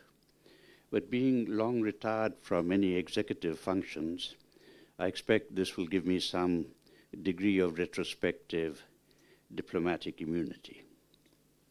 And after the really superb presentation of Professor Raja Mohan, what is there really left to say? I can speak a little bit more narrowly. In fact, I will be speaking a bit more narrowly on Indo-Bangladesh relations.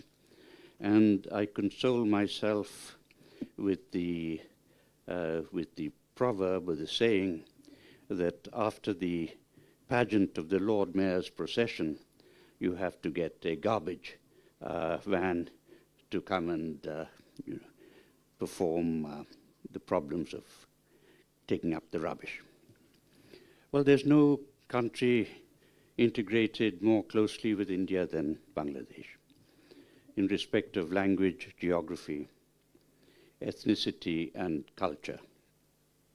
Its location is surrounded by India, save for the coastline and a border of 193 kilometers with Myanmar. The key difference is Islam, and this factor informs the relationship to a recognizable degree. The current developments between India and Bangladesh, as Professor Mohan's mentioned, are referred to as a golden age.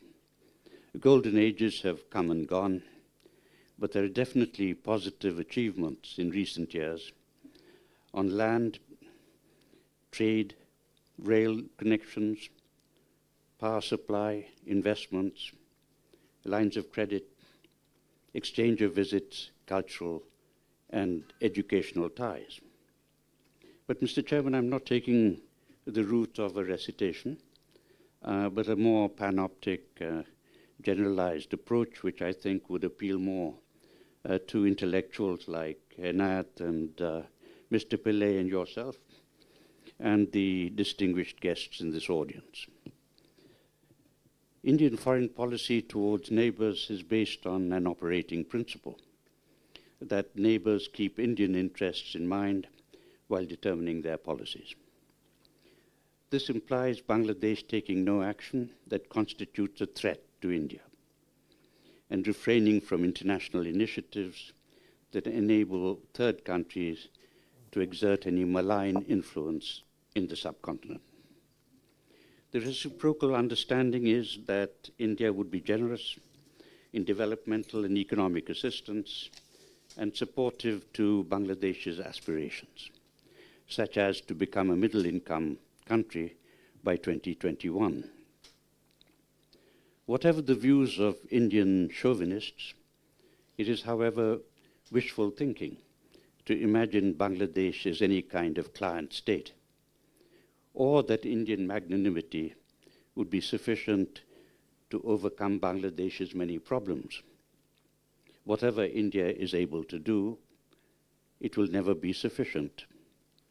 The result of this is that Bangladesh-Indian ties are always underestimated.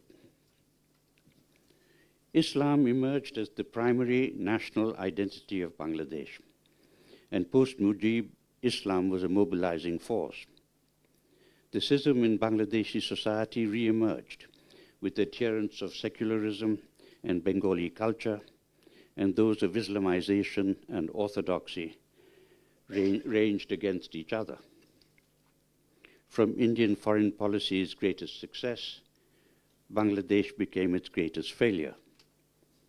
Rational thinking disappeared. Indians reacted first with surprise and then in distancing of erstwhile friends, with indifference to bilateral problems and Bangladesh's initiatives like SARC. In the current period, however, there is greater realism on both sides of the border. India will continue to be an inevitable factor in Bangladeshi elections, but next time, hopefully, not in the contrast of India and Islam, or with other unrealistic expectations. Irrespective of the character of governments in Dhaka and New Delhi successively, certain inherited problems from pre-independence and even pre-partition times will continue to challenge the formulation of foreign policy on both sides. Some of these questions are intractable and will arise repetitively and demand attention. To describe these as irritants, a word in usage in both countries, is obviously a euphemism. What are these irritants? I touch on some of these with the utmost brevity. Given the vulnerability of its northeast, which borders 5 nations, including Bangladesh, India comes under threat if Bangladesh becomes a locus of Islamist militancy. It is of importance to India that Bangladesh should be mindful of Indian strategic concerns in the north and east. This is a sensitive matter for a Muslim country, and even more so because official curtailment of Islamist tendencies implies some distancing from Pakistan's attitude. An allied question is one of secure borders. It is impossible to seal a border of 4,096 kilometers. That is the 5th longest in the world. No wall or fence or border policing could deter would-be terrorists, migrants, or smugglers. As one commentator in Bangladesh very pertinently put it, you can spend crores on a fence, but all it takes is the cost of pliers to make the whole project a waste of money. On river waters, the difficulty is to find a modus vivendi between the upper and lower riparian. There is no international law that provides the answers. This is left for negotiation between the parties concerned. India is the upper riparian for Bangladesh and the lower riparian for Nepal, Bhutan, and China. The Ganges-Brahmaputra-Meghna mega basin is the 2nd largest hydraulic region in the world and one of the most densely populated. The issue of water sharing is naturally emotive in Bangladesh, a deltaic country affected by floods and droughts successively. The Ganges-Padma agreement is a stopgap measure, which does not create a community of interest in shared management, and has left Bangladesh with unresolved concerns regarding upstream usages. With 53 common rivers, the Tipemuk Dam on Barak, and the sharing of Tista and Feni, the whole overall issue remains contentious. Under the auspices of BIMSTEC and BBIN, the question of storages in Nepal should be reopened, as well as joint negotiations with China on the Brahmaputra. Better to do this now before we face a crisis of even greater magnitude. Concerning trade, the present level of bilateral trade is about $9 billion, heavily in favor of India. If we take the assumed unofficial trade into account, this could be $12 billion or more. But trade logistics are poor. So is port infrastructure in Bangladesh, and road traffic is slow and expensive. Future shipping to Pangaon near Dhaka may help. So will improved rail connections. Both countries have pursued trade liberalization in regard to tariff. The problem is not the size of the market, but complementarity and competitiveness.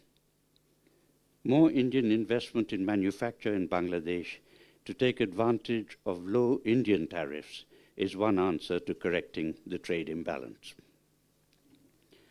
Regarding transit, Bangladesh's political suspicions and sentiment triumph over economic advantage. Opponents of transit argue about surrender of sovereignty, although it would lift economic growth in both countries. Transit fees would accrue to Bangladesh and opportunities created for it to develop as the main trading hub for India's entire northeast region. Bangladesh is trying to develop competitive advantages in textiles, being a top producer already of ready-made garments, based on low-cost labor. This advantage could be transitory. Without a solid base upstream, this major export cannot last indefinitely. Both countries should cooperate in creating a tariff-free common supply and production chain involving Indian cotton and fiber, accessorization and joint marketing, with similar common joint stock enterprises in food products and fisheries. In energy, the total power supplied by India is 1,160 megawatts at recipient-friendly prices. The future lies where both countries invest in dedicated power plants in Bangladesh, India, and possibly third countries for power exclusively for Bangladesh. Further measures should include joint refineries, nuclear, and renewable energy sources. The Hindu minority community in Bangladesh is the biggest in the world. The Enemies Property Act is gone, but sporadic violence against minorities remains. Sectarian violence in Bangladesh has repercussions in India, where this issue becomes highly politicized. The number of Hindus in Bangladesh has reduced by about one-half of what it was 50 years ago. Where have these people gone? The vast majority of migrants are, however, Muslims who enter India for economic reasons, and the pull factors of supposedly better economic, health, and educational opportunities. Ironic to my mind, because Bangladesh has better human development indicators than India. Bangladesh denies that there is any such movement, which is understandable. There is the question of self-respect, and there are no reliable statistics, especially as all Indian political parties have connived at legitimization of vote banks. There is now, perhaps we should recognize that for the first time ever, there is a worldwide concern, from the Americas to Australasia, about migration, both legal and illegal. We should note in passing that there are many thousands of Indian illegal migrants abroad, mainly in the West, who cause the Indian government acute embarrassment. Mention of the National Register of Citizens in Assam arises in connection with the migrant issue and agitates many in Bangladesh. Electoral rhetoric apart, and we will both see plenty of that in the months to come, it is my view that Bangladesh-India relations will be insulated from any collateral damage arising from the NRC. About 800,000 more Rohingya migrants are now in Bangladesh and 40,000 in India. Therefore, we face a similar and shared dilemma, calling for identification, relief, and enumeration, which requires very close cooperation and coordination. You will, by now, ladies and gentlemen, have grasped my underlying thesis. In 2 words, future cooperation is the key to addressing this and all other outstanding issues. There is simply no other way to resolve them. Now I come, Mr. Chairman, to the medium-term prognosis and touch on constants and variables. Both India and Bangladesh profess that they would enjoy great cordiality if only a few irritants were removed. This attitude serves a purpose, although it is great oversimplification. A distinctive Bangladeshi Muslim identity has been forged in a post-colonial, secular, nationalist setting that can be favorably contrasted with Pakistan because of its relative tolerance, informed by attempts to preserve the richness of Bengali language and culture in a Muslim country within a context of religious influences that include Buddhist, Hindu, and Sufi traditions. There is a continuous search for a Bengali identity that is separate from India and a Muslim one that is distinct from Pakistan. There is thus a fundamental duality of legacy and purpose. The fact that Bangladesh can identify with adjacent India in terms of ethnicity, language, culture, and shared history should make it the highest priority for Indian friendship. But ties have all too often become hostage to the vagaries of domestic party politics in both countries. And in the process, the fundamentals of cultural, linguistic, historical, economic and geopolitical imperatives for bilateral relations have frequently been overlooked. In a multipolar and globalized world, the sphere of influence concept is an anachronistic one, and protégés have multiple choices of partners. India should understand that Bangladesh must have outreach to Southeast and Northeast Asia. A Calcutta academic once observed that India should forget history and Bangladesh should forget geography. He was castigated on both sides of the border for this comment, but there is some truth in his observation. Another constant which Prime Minister Modi has been unable to remedy is the gap between Indian declaration and delivery. The Indian bureaucracy is found wanting even when the political leadership of both countries is on the same page, which has not always been the case. Few initiatives are to be operationalized by the Indian Ministry of External Affairs, and it requires the Indian Foreign Minister and Cabinet Secretary to repeatedly energize the various implementing ministries about their responsibilities. But the truth is, the energizers need energizing. In Bangladesh, we have a big country, small only in relation to India, but a big country almost surrounded by a bigger one, and a nation with a deep and legitimate sense of nationhood. Thus, it positions itself constantly as a demandeur.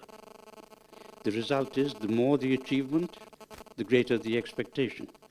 And as one issue succeeds another, it is described as a litmus test. India has too often failed to turn Bangladesh's requirements to mutual benefit by refusing to discuss, let alone address, common problems. This attitude has undoubtedly changed recently, and this change must be made permanent. Is it only me, or do you hear constant? I don't have a phone.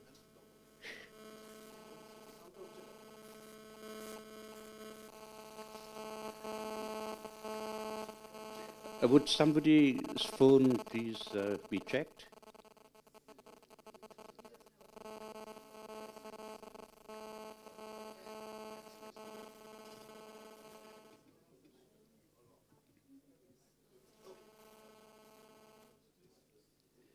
So just to bring this to an end, Mr. Chairman, stability and economic progress in Bangladesh are essential for security and prosperity in India. But political will and attention span in the past have all too often been lacking in New Delhi and in the Indian states bordering Bangladesh. Interlocking coordination and connectivities will lead to socio-economic progress on both sides of the border, provided the impediments, psychological, political, and physical, some of which we have heard today during the question and answer session, I must say, in both India and Bangladesh, to closer cooperation are removed. There can be no early final conclusion to inherited a priori tension. It will resolve itself gradually as the subcontinent matures from the trauma of double partition towards greater economic progress. While our millennials without the baggage of the past increase numerically, much will depend on the patience and staying power of political will in India to absorb frustrations and grasp every opportunity to exercise broad-minded generosity towards Bangladesh with the non-sectarian sympathy and humanitarian sensitivity that it deserves. Now, I imagine you thinking the speaker is being unduly optimistic. Yes, we must always expect the unexpected, the contingent, the appearance of the black swan in international relations.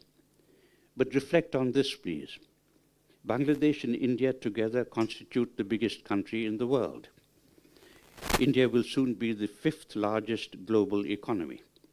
Bangladesh will beat India to middle-income status. Both are growing at about 7.5% of GDP. Together, we are the giants in BBIN and BIMSTEC. We can dominate any sub-regional or regional grouping. through close coordination in all fields, we can transform the landscape of our two countries, South and Southeast Asia. Thank you very much, Mr. Chairman. Very good, Ambassador Srinivasan. Thank you very much. Very profound. I'm sure it will also provoke reactions. I would pass on the floor to now Professor Dilara Chaudhary for the next 20 minutes, and thereafter again open the floor for Q&A. You can speak from here, from the chair.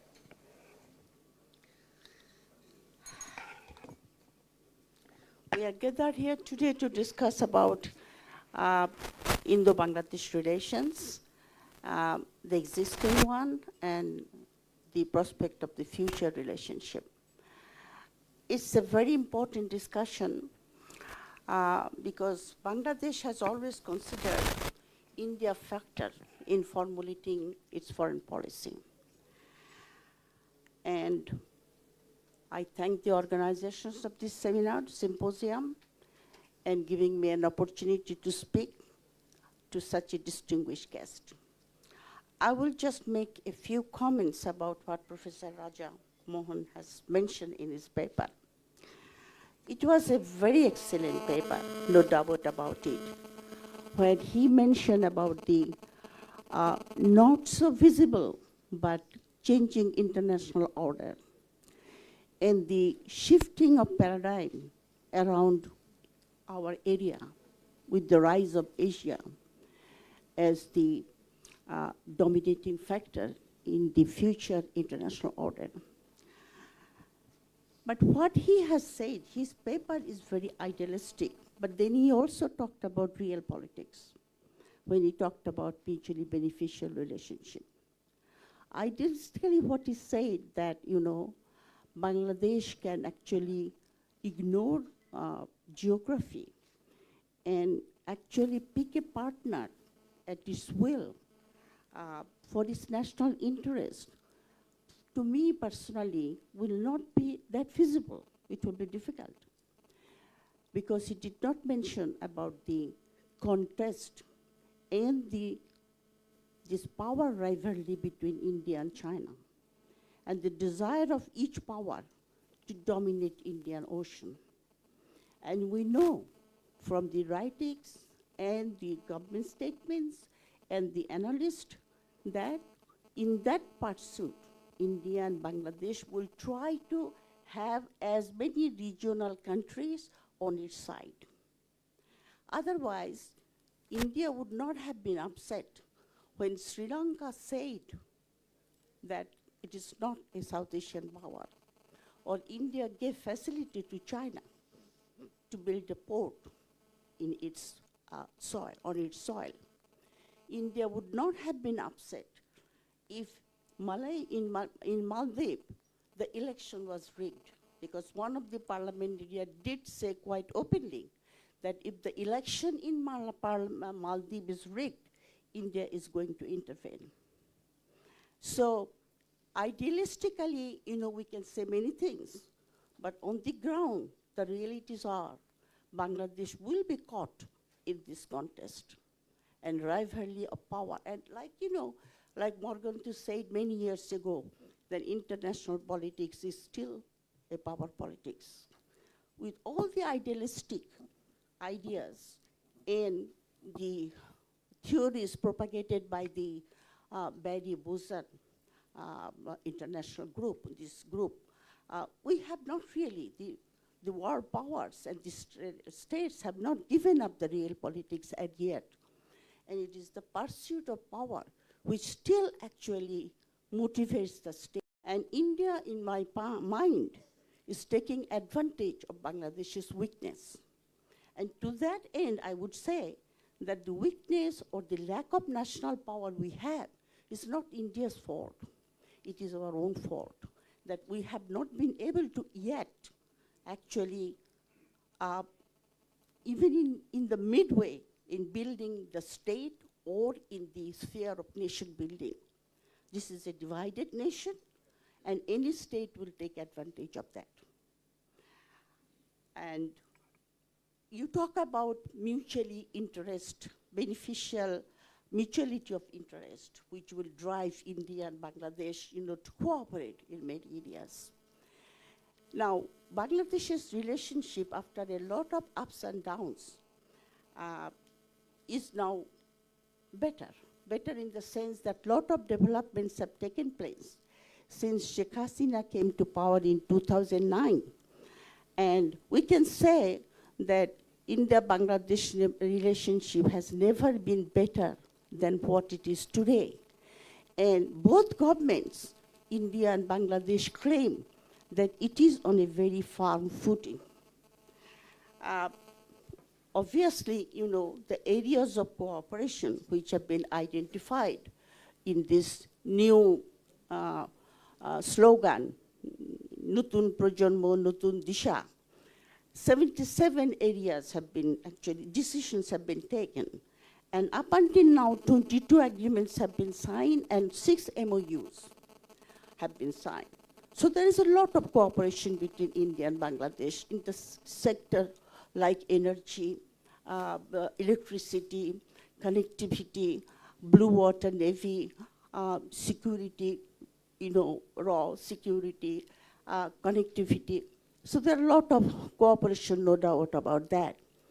And it seems that, we are going towards the right direction, and I'm hopeful that it will actually go towards the right direction. But having said that, I would like to say that these dealings of India and Bangladesh and these positive developments have taken place only because Sheikh Hasina has been in power. Because in the past, India did not try to resolve any contentious issues while a government which was not Awami League was in power. And also, India's this quote and unquote big brotherhoodness or this mindset was visible even during the time of Bangabandhu. Because when Farakka was signed, it was told that India was going to run the canal only for 3 weeks. And then the sharing of the Ganges water will be done after the augmentation of Ganges. That has never taken place. And the Farakka agreements of sharing the Ganges water is being done on a piecemeal basis. So you see, being a big power, and in all respect, military, economic, in all respect, this arm twisting of India is, it really hurts Bangladesh's self-respect. Because we are a sovereign country, we want to be treated as equal, we want to do our things candidly if we claim that we are friends. And our prosperity will be the prosperity of India as well. Now recently, that is beginning from 2014, a very contentious issue like land border agreement, land and boundary agreement, and maritime border boundary agreement were done during the first term of Sheikh Hasina, Awami League government. But even when this land and border agreement was signed, after 34 years, the sovereignty of Tinriga corridor was not given to Bangladesh. So, you see, when things are done, they should be done in a very friendly and a smooth manner so that there is no leftover unease on the psychic of the Bangladeshi people. Then 2014, beginning from 2014, the election which was very controversial, and perception of Bangladesh is that it was due to India's intervention, Sheikh Hasina could come to power. And she has conceded to India more than gaining what we should have gotten in return. Like, this connectivity. It is so vital to India that during the Liberation War, and after the Liberation Wars, Indian analyst Subramanian had written a book called The Liberation War of India, Liberation War of Bangladesh. And in that book, he specifically said that if Bangladesh becomes independent, strategically, security-wise, how good it would be because the landlocked northeastern region, India will be able to deal with. So this transit and transshipment was very much needed by India. And of course, you know, Bangladesh, it did not materialize with the present regime. Bangladesh has given transit, transshipment, land, rail, water, inland water, and even the naval chief, when he visited Bangladesh in 2018, signed an agreement for joint patrolling of the coastal water. So India has made his physical presence in Bangladesh. But in return, what was told by many analysts, that from transit and transshipment, Bangladesh will earn millions, has not materialized. And also, the transit and transshipment will increase the trade volume, reducing this outstanding and, you know, unacceptable gap, trade gap between India and Bangladesh and Indian investment.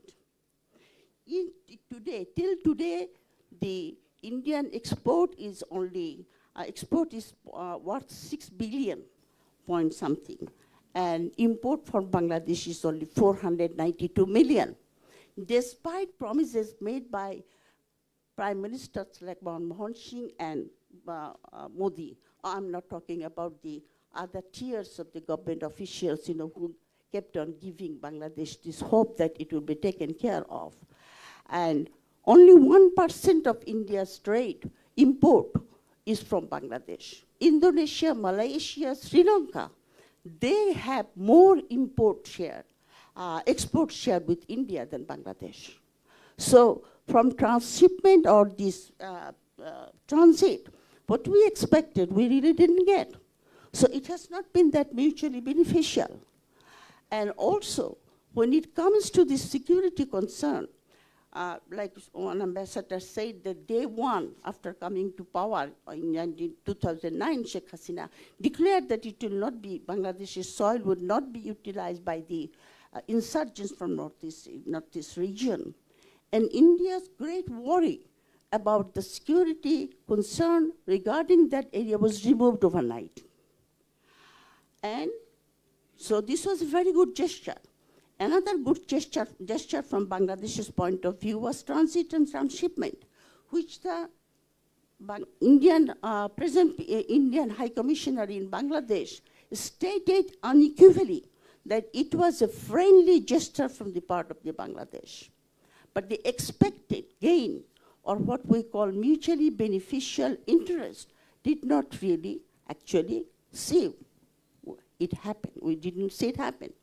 And when it comes to the security concern, you see, we find, I personally feel actually, that India has been quite oblivious about Bangladesh's security concern. And first one being, I would say, the latest development of this Rohingya crisis. Bangladesh considered India to be a friend, but we did not get the kind of support we expected from India. On the contrary, India Prime Minister visited Myanmar in September and openly sided with the Myanmar government. Till today, Sushma Swaraj stated that Bangladesh did not bring it up with the Indian government, the Rohingya issue. And I fail to understand how she could make that statement if the Bangladesh government had not stated this fact to the Indian government.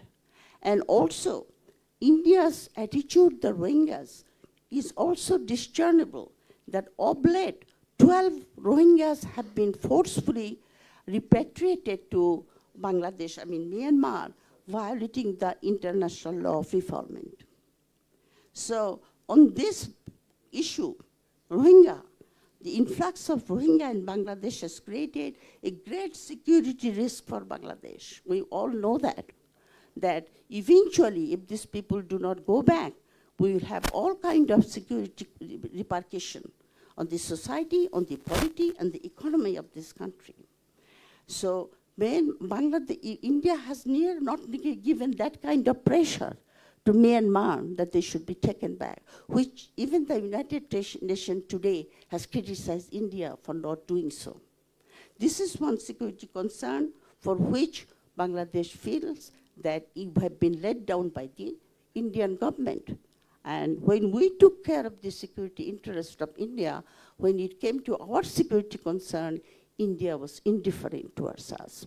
And of course, I must tell our guest here, Indian guest, that this is the perception from the Indian people. This is not the view of the India-Bangladesh government. And second security concern for Bangladesh is the water. It is not a rhetoric. We have to remember that. And I want to get it across to the civil society members from India, because they should raise it with the Indian civil society. I do not see, when I look at the articles in the Indian newspaper and the analysis of the Indian analysts, I do not see many articles. Actually there are hardly any regarding the water problem with India. Bangladesh has. The civil society must take it up and write and try to influence the Indian government and opinion that how bad it is for Bangladesh to get the share of their water, of the common rivers. Because we know that in the 21st century, the second decade of the 21st century will become very conflictual over the sharing of the fresh water. Because we need water for many things. We know that water is another name for water is life. And South Asia has been designated and identified as a water trace region. In many cities of Indian, now the water crisis across the region is different because India and Pakistan, they have shortage of water, period, because of irrigation, food production, industrial use, population, growth of population, and in poverty and all that. And the underground water is being depleted in India and Pakistan. And many cities, by not too long, after too long, by mid-decade, cities will suffer from, 5 minutes, okay, suffer from fresh drinking water. In Bangladesh's case, the water crisis is different. The future of water crisis is different and critical. We have abundant water, but what we have is that the climate change has reduced the rainfall, which does not recharge the underground water, and then also withdrawal of water by upper European country like India. The flow of the rivers have reduced, and that is also causing the depletion of not recharging the underground water. And because of Farakka and Tista, lack of water during the lean season, the farmers are being forced to pump water from underground and irrigate their land. So what will happen in these areas that there will be such shortage of water, lack of food production, and other effects of the climate change. People will first start internal migration and then maybe trans-border migration, which will of course be a security threat to India. It is predicted that there will be 8 million refugees migration from South Asia, most of will originate in Bangladesh. We have to remember, and I hope India also remembers, that rivers are the lifeblood of Bangladesh. This part of the world has always prospered because of the rivers. We have sustained ourselves because of the rivers. The rivers are dying in Bangladesh because of these upstream barrages and dams which have been built by India, and water is being diverted for the irrigation of the Indian drought-prone areas. And actually, this problem that India would not recognize, which will pose a great security threat to Bangladesh, not only to Bangladesh, to India, is something which will not really augur well for the bilateral relationship between the two. Professor Raja Mohan has mentioned about the trust, that even if you don't trust, you can do business. He has given example of China and US. But you see, because there is no such trust that the European countries have with each other, they are at each other's throat one more time because there is no trust. Trust is generated when there is cooperation. Economic cooperation in the genuine sense and otherwise, and security concern. That's when trust is generated. Trust does not come from out of nothing. So with this, I would stop here because I have been given a notice that I have only a few minutes. I would like to say that although a lot of positive developments have taken place between India and Bangladesh, and I'm not trying to minimize the the benefits of this cooperation in future, but they have to be mutually beneficial. And most important of all, this water problem, this water crisis between India and Bangladesh must be solved. Otherwise, there will be conflictual relationship between the two. And lastly, I'd like to conclude by saying that Indian government should not deal with a party in power. A very distinguished guest during the last Indo-Bangladesh dialogue mentioned that there are other stakeholders in Indo-Bangladesh relation, and opposition being one, and civil society. So the government is not only the stakeholders, there are other stakeholders who should be brought on board. Dealing with one party, the party which is in power, and according to the former Ambassador Pinak Mukherjee, because of their authoritarian tendency and repression has become popular, people have started identifying India with that unpopular party, and India itself is becoming unpopular in Bangladesh. Thank you. Thank you, Professor Chaudhary. I'll now open the floor for questions, comments, etc. Also keep it brief now, though we have some time. We have about 30 minutes. And do I see an interest in Ambassador Tufal Karim Haider? Oh, not really. Yes, sir. Identify yourself. Good afternoon, everybody. My name is Humayun Kabir Bhuiya. I work for The Independent. It's an English daily that is published from the capital. And I'm also a former UNB man. I worked there for over 6 years, I think. And that was a very important period of my career. Actually, before being branded as anti-Indian, let me make myself clear. My daughter studies at a university in India. She's the third-year student. So that says something. And I visited India since 1985, minimum 100 times. More than 100 times, actually. Because I visited all the states of India except Kashmir. Because when I made my adventures at that time, Kashmir was off limit for the foreigners. So my observation with regards to India-Bangladesh relationship is very, very simple. The politicians, policymakers of India, they always underestimate people's disfavorable view towards India, particularly Indian state machinery. So they always think that all the Bangladeshis are in favor of Indian government. Whatever they do, we will just clap. It's not like that, because India has to decide what is important. Are they inclined to work with a particular government, or they are inclined to work with the government of the day, or people of the country? So I think this is another aspect, one aspect. And another aspect is that as the former Indian diplomat said, that Islamic things, here are some problems with the Hindus. I own it, because as a part of majority, I have to own it. And it is bad, believe me. And as he said, it affects Muslims in India. Perhaps true.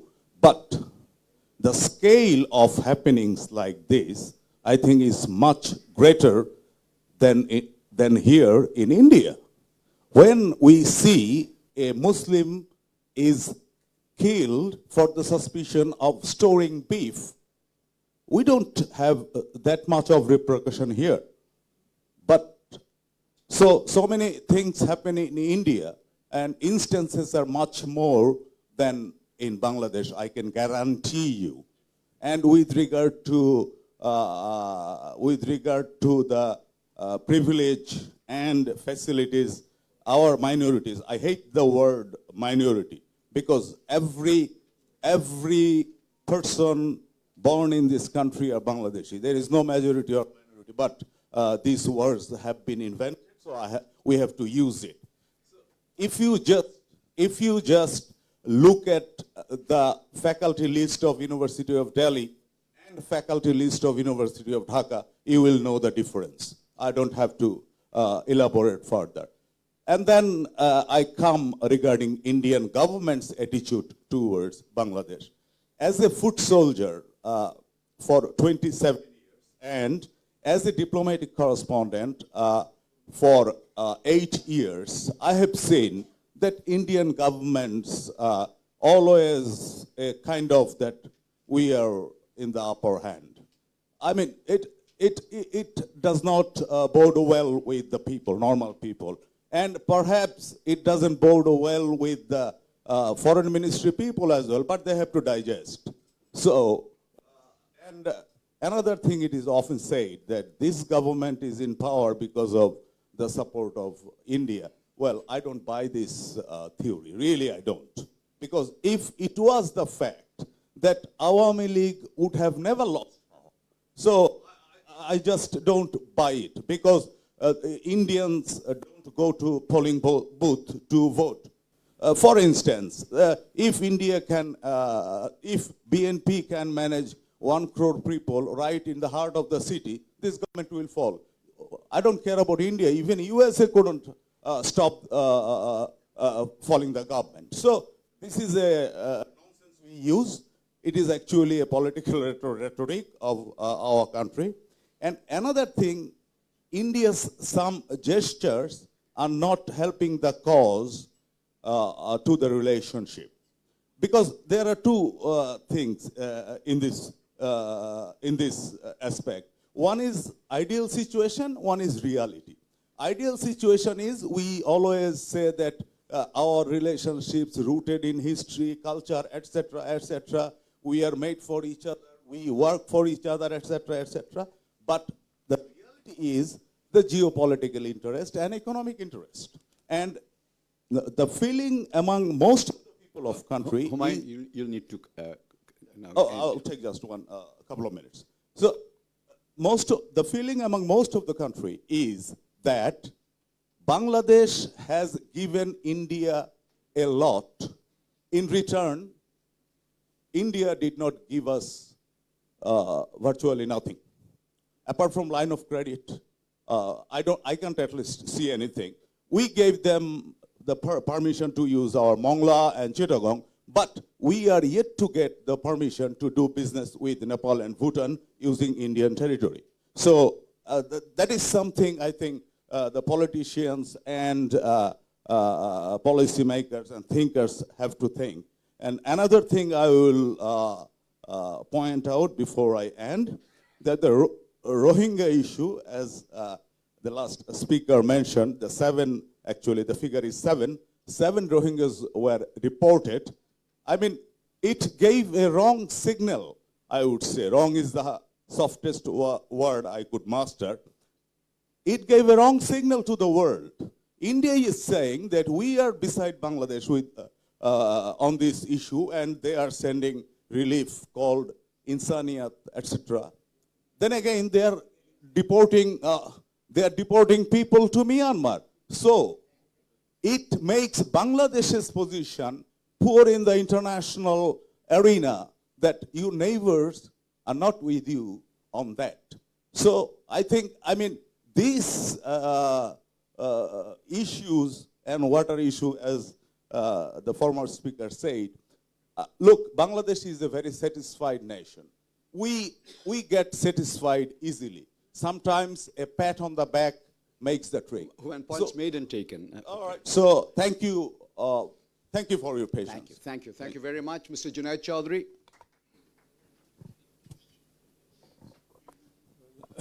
My name is Junaid Chaudhry, and I don't know how to describe myself. I can say that I'm a person. I'm a person at large. Yeah. Okay. Now, I live in Bangladesh. I hold a Mr. Raja Mohan. Will you please listen? Yes.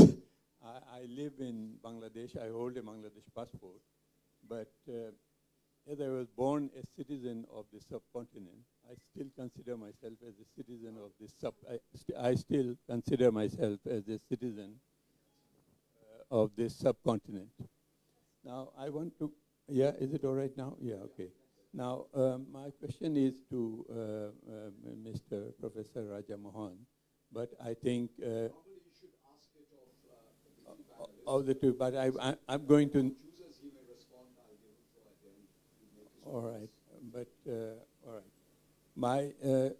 I want to refer to the relationship between Singapore and Malaysia. There are some things common between us and between us and India. Like you were, I'm saying you because Professor Ambassador Pillai is also, I'm referring to him. You became independent together, and then you separated Singapore and Malaysia. Malaysia is a big country, Singapore is a small country. But okay, is there any lessons we can learn from the relationship and working between Malaysia and Indonesia? I think and Singapore. I have lived in Malaysia when Singapore and Malaysia were one country as independent in 1965. So I have some memories. And you had riots. We also had riots. You have the Muslim issue. We have, like you said, you have the Muslim issue. We have you have the Hindu issue. We have the Hindu issue. Is there anything we can learn from these two countries? Any other speakers? Anyone interested in making any comments? Or if not, what I will do, we still have about 15 minutes or so. I will give the floor initially to the speakers of this segment, which is Ambassador Srinivasan and Mrs. Chaudhry, Dr. Chaudhry. And thereafter, as we conclude, I'll give the floor to Professor Raja Mohan and finally to Ambassador Pillai to respond to Mr. Junaid Chaudhry. Okay, I begin by Chris. You.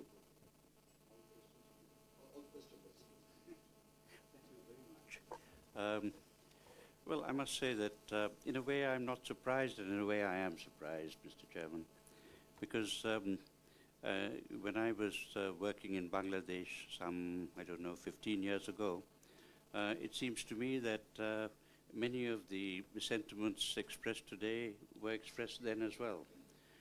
What does this suggest to us?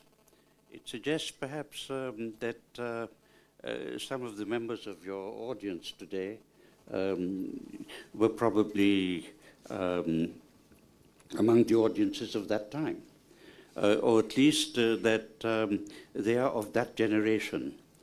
It would be very interesting to know what the younger generation, the millennials, now think about these same problems. And I think that I, of course, belong to that generation myself, but I suspect that I'm also completely out of touch with what Indians of 18 years old today would think about India-Bangladesh relations. So that might present a rather different optic to what we've heard today. Another point I think I would like to make is that while that some of the issues which are raised were not unexpected, it gives the impression that there's been very little movement on them over the decade and a half. Now, I think that's not true, and I think that any unbiased person, purely objectively, would say there's been a tremendous amount of progress in terms of not least people-to-people contact, though it doesn't seem to have led to a greater degree of understanding in Bangladesh. In India, if you had a very similar gathering of academics, retired prominent civil servants, retired military officers, as I could understand, I think that on the same topic of same agenda, I think you'd have a very different reaction. I think you'd find that the sentiments in favor of Bangladesh would be extremely strong. There would be hardly any voices that one would hear in India, Calcutta, or anywhere else, which would give the impression that Bangladesh was remiss or amiss in any aspect of bilateral relations. So the perspective seems to be very different on this side of the border. I'm just taking the present membership of your seminar as a case in point. As I said, there could be a very different view given from a different generational approach. We speak of issues like trade, like transit, like use of ports. Now, I mean, this gives the impression that there is really no benefit. This is only benefiting one party and not the other party. I can't believe this is so. If you say that there's 8, 9, whatever billion dollars of imports into Bangladesh, I mean, the imports are not being dumped on Bangladesh on an unwilling, unwary recipient. They are serving some degree of purpose. And no country, I hazard the view, no country should be taking a bilateral trade imbalance as reflective of a country's relationship with the other country. This is a very Trumpian point of view. What a country should really think about is the overall global trade balance that they have, whether positive or negative, and consider their trade statistics in that light. Now, if you take the Bangladesh exports to India, as the lady mentioned, was the previous speaker, as being at a low level, I think we all know that India has given tariff-free access to the Indian market, to all Bangladeshi origin goods, other than, I think, a handful. And if the Bangladesh exports have not risen, I could only assume it's what I referred to in my few comments earlier, that there's a lack of competitiveness and complementarity. I've also suggested in my remarks that the answer to this would be joint ventures, which would take benefit from the low or nil tariffs of both countries to create joint production, joint chains of supply. And this is surely the way forward. I think rather than thinking of what the objective of the seminar is, that is the prognosis, the way forward, I think we've had a recitation of some of the difficulties of the past. This seems to me to be perhaps eliding the issue that you tried to bring out, that where do we actually go from here? I think that where we go from here is, as I tried to mention, is cooperation. There seems to be, to my way of thinking, I don't know whether it's only at this level, that's the academic, former civil service level, a lack of consultation, a lack of understanding. Maybe it's a lack of communication. Now, we speak of 7 Rohingyas being deported from India to Myanmar. Now, those are not new Rohingya refugees. These Rohingyas have been in India for about 7 or 8 years previous to the Rohingya influx into Bangladesh. Secondly, they were incarcerated in a detention center. Thirdly, their nationality as Myanmaris has been accepted by the Myanmar government. So there is not a violation of international law which has been stated. Now, when it comes to river waters, again, I think that perhaps one should appreciate there's a tremendous degree of joint consultation. There is no disagreement on the Teesta. The Indian government believes that the Teesta should be, Teesta waters should be shared according to the agreement arrived at, first by Manmohan Singh and agreed to by Mr. Modi. But you know perfectly well who is the obstruction to this arrangement. We are a federal country, in the same way as Texas once created problems for Washington on, I think, the Rio Grande. You've got a problem here with the federal structure of the Indian government. Yes, it is true, as it is true in the USA, that foreign policy is the exclusive preserve of the federal government. But yet, a federal government that ignores or cannot override or cannot try to override the view of a constituent party creates a lot of difficulty. Now, we only hope that this matter can be settled. But this matter, even if it is settled, is not going to solve the overall problem. I'm sorry to repeat what I said before, but the point is to magnify the flows of the rivers. There's no point in sharing poverty. We must try to increase the capacity of the waters in these rivers to the maximum possible extent, and for that you need the upper riparian of India to be involved. I mentioned in my few remarks that the answer obviously is what we have been talking about for a long time, to get Nepal involved in constructing storages. And I suggested also that we might use the new agencies or regional arrangements of BBIN and BIMSTEC in order to provide a multilateral forum to discuss this so that it doesn't look adversarial. I also suggested that let's try and avoid any problems for Brahmaputra, for Jamuna. So, because one day we'll have that problem also with upstream uses in China. Now, India talking to China is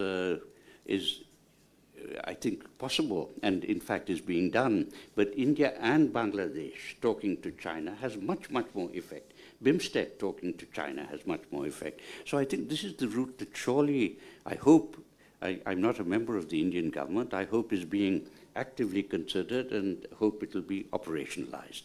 I don't know whether there's really much else I can say. On the Hindu question, sir, I completely agree with you. There is no reason for us to conceal our embarrassment that Muslim minority in India has been under a suspicion for various activities which, to my mind, are completely not only false but imaginary and serve the purpose of a certain fringe group in India. But, you know, it's no use the pot calling the kettle black. You have problems with certain minority communities. We have problems. But just to say that our problems are greater than your problems does not help too much. I think that what we should do, again, which I tried to suggest, is some level of dialogue, some level of discussion on these questions, which perhaps might get at least not to a solution, but to a greater mutual understanding. Thank you, Mr. Chairman. Thank you, Chris. Thank you very much. Good. Professor Chaudhary, you want to make a very few... yeah. No, you can. All right. Very quick, this thing. Yeah, just on what Ambassador Srinivasan just said. Okay. The difference you are saying when you are here, now that you are here. See, Bangladesh has changed a lot. This has not come into the discussion today. Bangladesh has changed tremendously. There's an act that has come into being last week. That act has made people like us, when you come to a public forum, there is a discussion at home. Our family says, will you go or will you not go? The consensus in the family is don't go, because we are afraid to talk. The ICT Act says that should the government not like me, I can disappear from here. So we are talking in, the discussion today, the very serious discussion on the prognosis of Indo-Bangladesh relationship has lost, all its traction with us because, we are talking in a vacuum. That vacuum is all that Professor Rajamohan said extremely well taken. The point the changes are taking place, that is ultimately going to make India change, going to make Bangladesh change. But will Bangladesh last that long to be able to take into account those changes? The point I just remember, that's why I've just intervened. You'll find a lot of people in Bangladesh. When Prime Minister Sheikh Hasina came to power in 2009, you'd not know how many people in Bangladesh supported connectivity, supported the bold steps of Sheikh Hasina. And just now I was reading on my on the internet, it is one of the prime supporters of all the changes that are coming place in 2009. All the trust that has come here.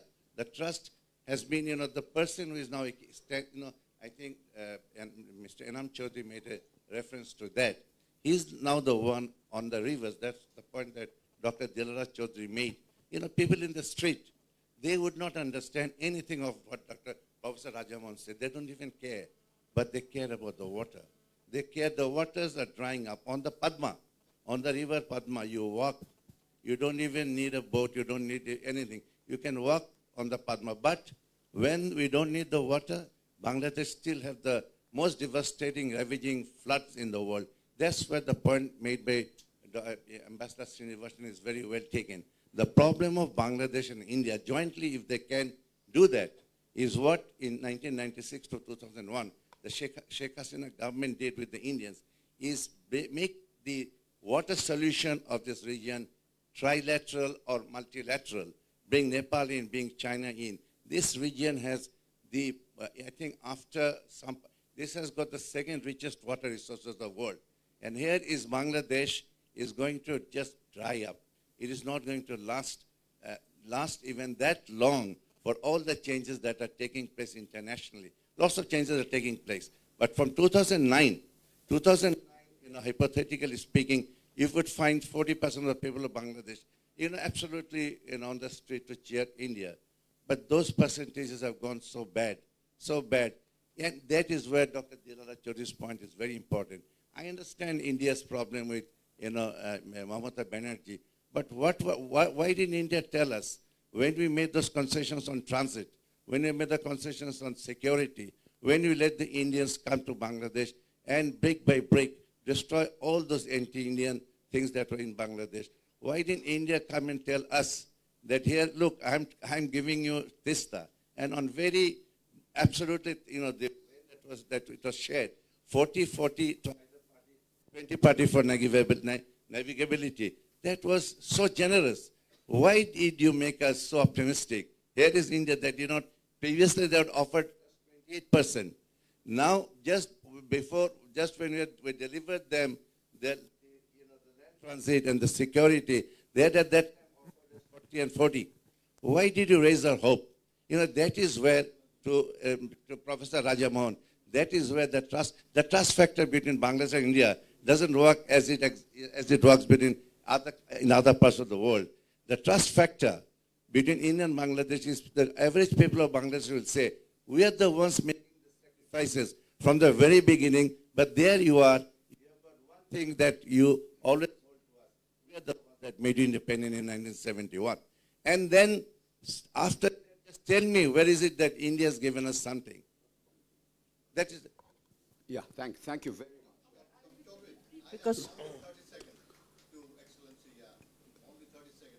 Okay, 30 seconds, 2 fingers. You said that if something was happening like this in India, you would hear a different picture, a better picture about Bangladesh.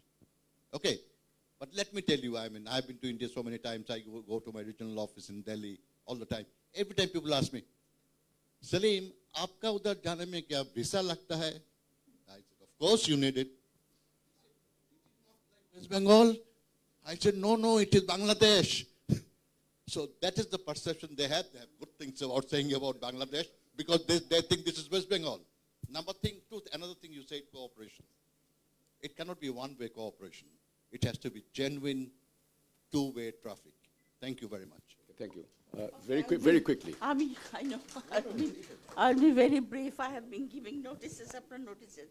No, what I would like to say about the trade and investment issue which Ambassador Srinivas has raised, it's true that, that should be the only factor, which will determine the friendly relationship between the two countries. But you see, this continuous trade deficit, and although India has, first of all, I wanted to say that, here, none of us is considered to be anti-Indian. We are Bangladeshis. We want to be friendly with India, but we want to see that our relationship is mutually beneficial and that Bangladesh is benefited from this relationship. Otherwise, no relationship in the world, even husband-wife relationship, does not last. So trade and investment. India was supposed to, these joint ventures or buyback, industries have not been set up yet. There are only 4 very minor projects. All the mega projects are still in the pipeline. And this transit and transshipment was signed, opened up in 2016. 2 years have gone by. And also, not only India's deficit is 6 billion, but the expatriate income from Bangladesh, Indian expat, is also another 6 billion. So, you see, the way the Bangladesh is not getting the benefit for this cooperation. And these minority problems, you see, unless you are a minority, or, what you said that if you have a discussion like this in Delhi, then there would be a different perspective. All of them would have been talking about in favor of Bangladesh. The point here is, even the state relationship like human relationship, if I'm getting all the fruits of my labor, or if I'm getting all the fruits of this cooperation, I can be very magnanimous in, giving statements. The aggrieved party is the one who raises these issues and complains. About the young generation, Ambassador Srinivas says that 15 years ago, he heard the same kind of discussion. The point is that 15 years have gone by. The most important issue, namely the water. And I keep on saying water. Bangladesh is a riverine country. If our rivers die, we die. And according to Pani Union Board of Bangladesh, Water Development Board of Bangladesh, there were 3,100 rivers in Bangladesh. And now there are only 310. Farakka, only Farakka has dried up. 36 tributaries of Padma. And in Tista, people are 70 to 80,000 hectares of land were cultivated because of the Tista Barrage project. But now only 8,000 hectares are cultivated, that also on the basis of rationing and also pumping water from underground. We don't need to do that. If our rivers were flowing, then these underground aquifers would have been recharged, and we could pump water the way we wanted to. Now in Dhaka itself, every year 3 meters levels are dropping, every year, because of the pumping of water through deep tubewell from these underground aquifers. And people joke around Dhaka that one day Dhaka will just one day sink in the ground. So what I'm trying to say is that what Kashmir is to India, water is to us, the same important. Bangladesh cannot prosper. No matter how much investment you have, Bangladesh will not prosper. Bangladesh will just sustain economically, but not prosper if the rivers are dried up. And India, by building dams and barrages, have stopped the flow, natural flow of rivers, and also India is going ahead with their interlinking of river project. Bangladesh needs to think about it. Bangladesh needs to open a dialogue with the government of India about what this project is all about, how far it has been done, and what will be the effect of this interlinking river project on Bangladesh. And about the minority issues, you see, unless you are a minority, you do not understand the pains of the minorities. I understand that both India and Bangladesh, minorities are not in comfortable situation. But in India, with this xenophobic Hindu Duva nationalism, the plight of the minorities have been exacerbated. This is what the newspaper report. And also the reckless comments by the BJP parliamentarians, BJP party chief, and the BJP general secretary that Bangladeshis are worms and they are eating up India from within, really is, we don't expect from India. If India considers that Bangladeshi, they say that it is because of the election rhetoric, but with the Rohingya experience, I am not so sure. If BJP comes to power in 2019, what will be their policy with regard to NRC and expulsion of quote and unquote illegal Bangladeshis? We don't know. We suffer from uncertainty from this. India needs to look into this matter. Rohingya, India and China are on the same footing. They want Bangladesh to solve this problem bilaterally, which is not being possible. The international support is needed, and India could take the lead. India has shifted from its high moral ground to uphold the humanitarian causes of this subcontinent and of humanity. Thank you.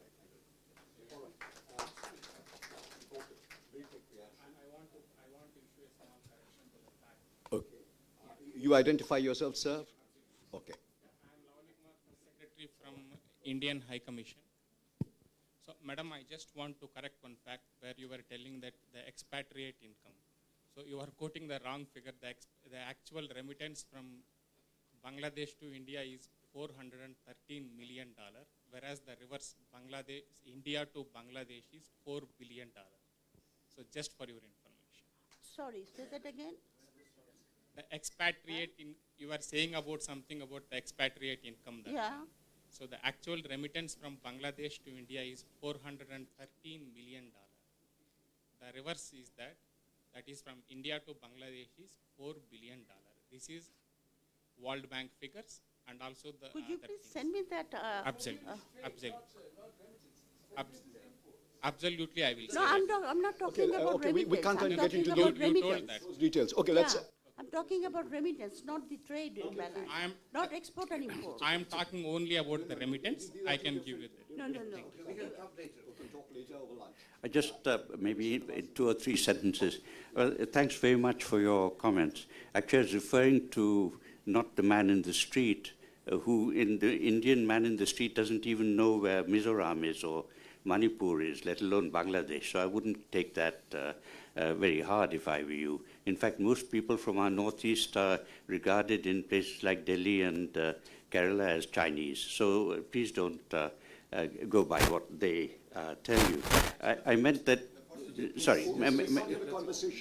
Okay, the second thing is, may I say, the second thing is that, we've spoken a lot about transit, Mr. Chairman. Actually, in terms of statistics, how many goods in India, from India, are transited to the Northeast? Practically, I would suggest the level is extremely low, or through the ports. I mean, as you probably know, the Kaura-Agartala link only was opened, or maybe on a trial basis, has recently been opened, I think, last month. So, I mean, when we speak of transit having taken place and so much been offered to India, I think that the statistics will show nothing much has happened yet. Not perhaps for want of trying, but because of lack of infrastructure. The third thing I'd like to say is that, we speak a lot about governments and so on, the change of governments. Now, I don't think, my view is that the BJP probably was not the first choice of the Bangladeshis as far as the Indian government was concerned anyway. And one of your leaders is well known for saying that the Nehru family is a part of her own family. But in any case, leave that aside. It is under the BJP government, in fact, that you've had practically the maximum amount of progress in the last few years in developing bilateral relations. So let's not start with assumptions based on negativity. Thank you. Yeah, I wanted to stick to the 3-point rule. I mean, I think in conclusion, this morning when I came in, Ambassador Chaudhary warned me that, look, you'll be a punching bag. So I'm quite used to being punched whenever I go to the neighborhood. So, but it's always, I think, a welcome sense I think one gets when a mirror is held up to you, whatever the distortions of the mirror might be, but I think it's always a good way of understanding the sentiments that dominate. So while I'm, as a realist, as an analyst, I mean, I don't go by sentiments, but it's also good, I think, to understand where the state of the discourse is while the government-to-government engagement goes on. It's always a good way of judging where they are. And I think what India needs to, I mean, I don't think anybody's claim in India that India is pure as undriven snow. And nobody in Delhi today says that. So we have our problems. So I think I think it's, as I said, I appreciate all the things that were said. But the 3 points I wanted to make, look, sovereignty is very desired, but it is a burdensome thing. You make decisions, you live with the consequences. That is the meaning of sovereignty. Sovereignty is not absolute. No country, the world is not equal.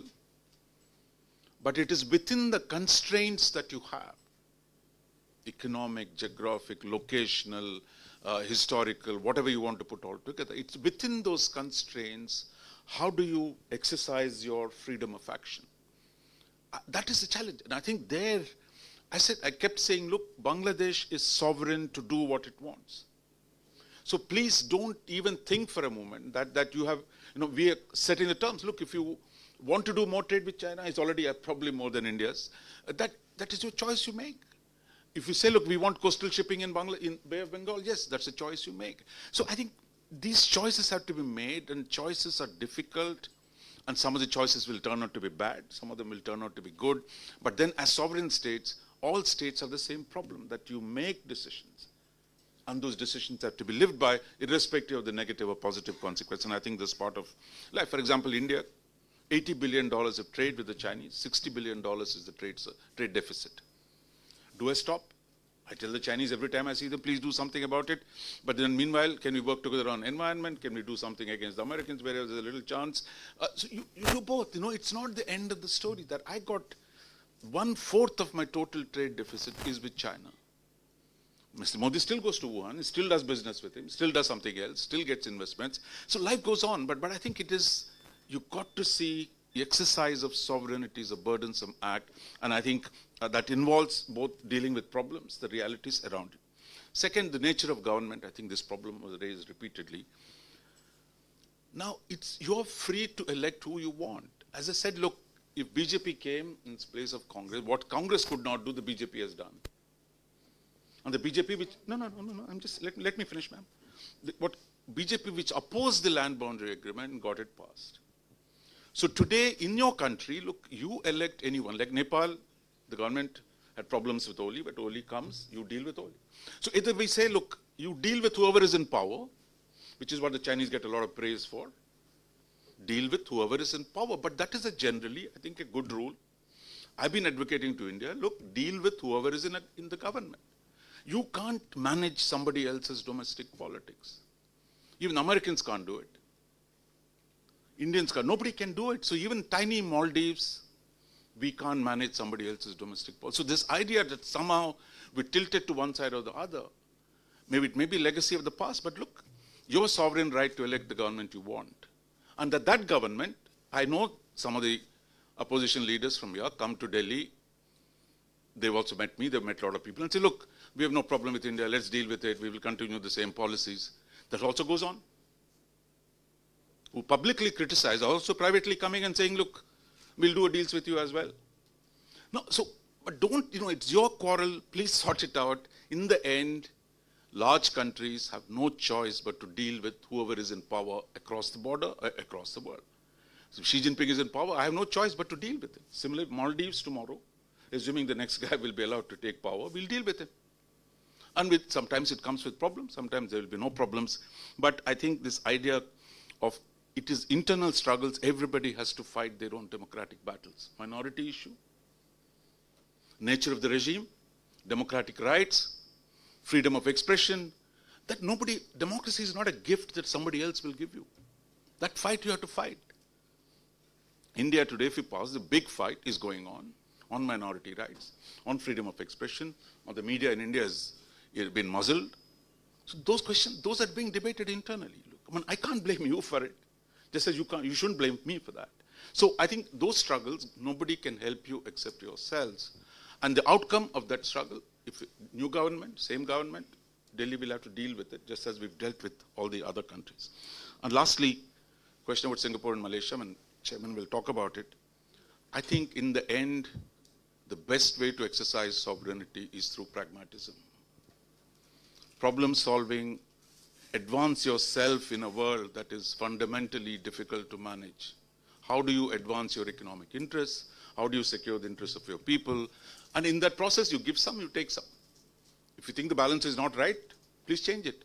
Because there's nothing somebody else can do for you. So all of us have to deal with that. So therefore, I would say, let's be pragmatic.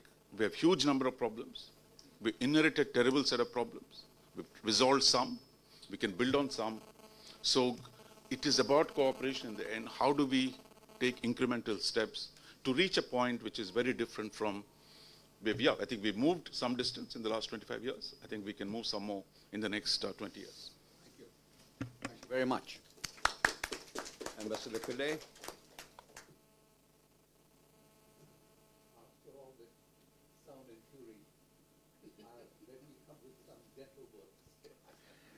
And that is the situation. The question I'm answering is yours. You asked, are there any lessons that India and Bangladesh can learn from the Singapore-Malaysia situation? I don't think so. The scales are very different. And the culture of the region is also very different. What Raja Mohan mentioned about pragmatism, this is something that Singapore is guided by. Take our partition. The partition was imposed on Singapore. It's almost like a unilateral decision by the Malaysian government to say a particular member it's best that they leave. And I think it was a wise decision on the part of Singapore not to dispute it. And they took the decision. They said, okay. But it was a traumatic one for the leadership of the ruling party at that time in Singapore. And that's why one of the rare occasions when Mr. Lee displayed signs of emotion, he actually wept in front of the TV. But he got over it very quickly. Now, one of the things that they did was in the partition, they had a series of agreements agreed by both sides that was signed, and relationship was supposed to be guided by those agreements. We had a very good law minister, a Eurasian chap who was a lawyer for many years, and he was a law minister, and he guided our side, and he did extremely well. One of the major agreements is on water. We get most of our, at one time, all our water from Malaysia. We had our own purification facilities on Malaysian territory, and we purified water for ourselves and for them, and we sold it back to them. We get the raw water at a certain price, and we sell this thing. That remained. But there are provisions in the agreement for periodical changes in price. But at no time will it be allowed to lapse or unilaterally for anyone to cancel it. And there was at one time, this was during Mr. Mahathir's previous incarnation, some sound bites were made that, we may want to cancel the water agreement. It was pointed out to them that that could be a cause for war. And that's not something anybody wanted. But it was very, very starkly mentioned that this could be a cause for war, casus belli. And I think the discussion stopped at that period. Recently, after Mr. Mahathir came back, he did not want to cancel the thing, but he said it has to be renegotiated. And Singapore's response was very, very clear. There is an agreement, and which provides for periodical changes in price, raising of the price, but in between there are no discussions. That is, all enshrined in an agreement. But through sort of a track 2, they were told that if there are reasonable demands, something that Singapore perhaps could consider. It rests there. The other factors which are very relevant, Singapore is one of the major trading partners of Malaysia. We are, I think, the largest investor in Malaysia. We have our military powers are better than most of the other countries in Southeast Asia. These are relevant facts, because when you are negotiating, from what position you negotiate, not on the basis of emotion, but tell the facts of life. And that's how we have stand. So I'm not sure in the setup, in the arrangement that you have with Bangladesh, or Bangladesh has with India, these factors are relevant, I'm not sure. Because, your situation is quite different, and you feel wronged, I think, from the last speaker's views, that we have done so much for them, and they've reciprocated with very little. That's, it's not there is no agreement which has been breached. I don't know. If it is breached, then you can go to court and get a judgment on that matter. But if there is none, well, next time when you reach, when you do something good, make sure that you bargain about what you can get back. I can't see any direct relevance between the two, and I'm not sure whether it can be. Singapore is not in the position of Bangladesh. Singapore is in a very strong position in terms of our investments, in terms of the agreements that we have entered into. It's very difficult for them to change it. Thank you. Thank you very much. Thank you, ladies and gentlemen. We've had an extremely stimulating session, stimulating discussion. I must say that, but of course we must bear in mind that none of us represents any particular entity. It's important to understand that the speakers here, even if they are not from ISAS, if they do not represent India, as we do not represent Bangladesh.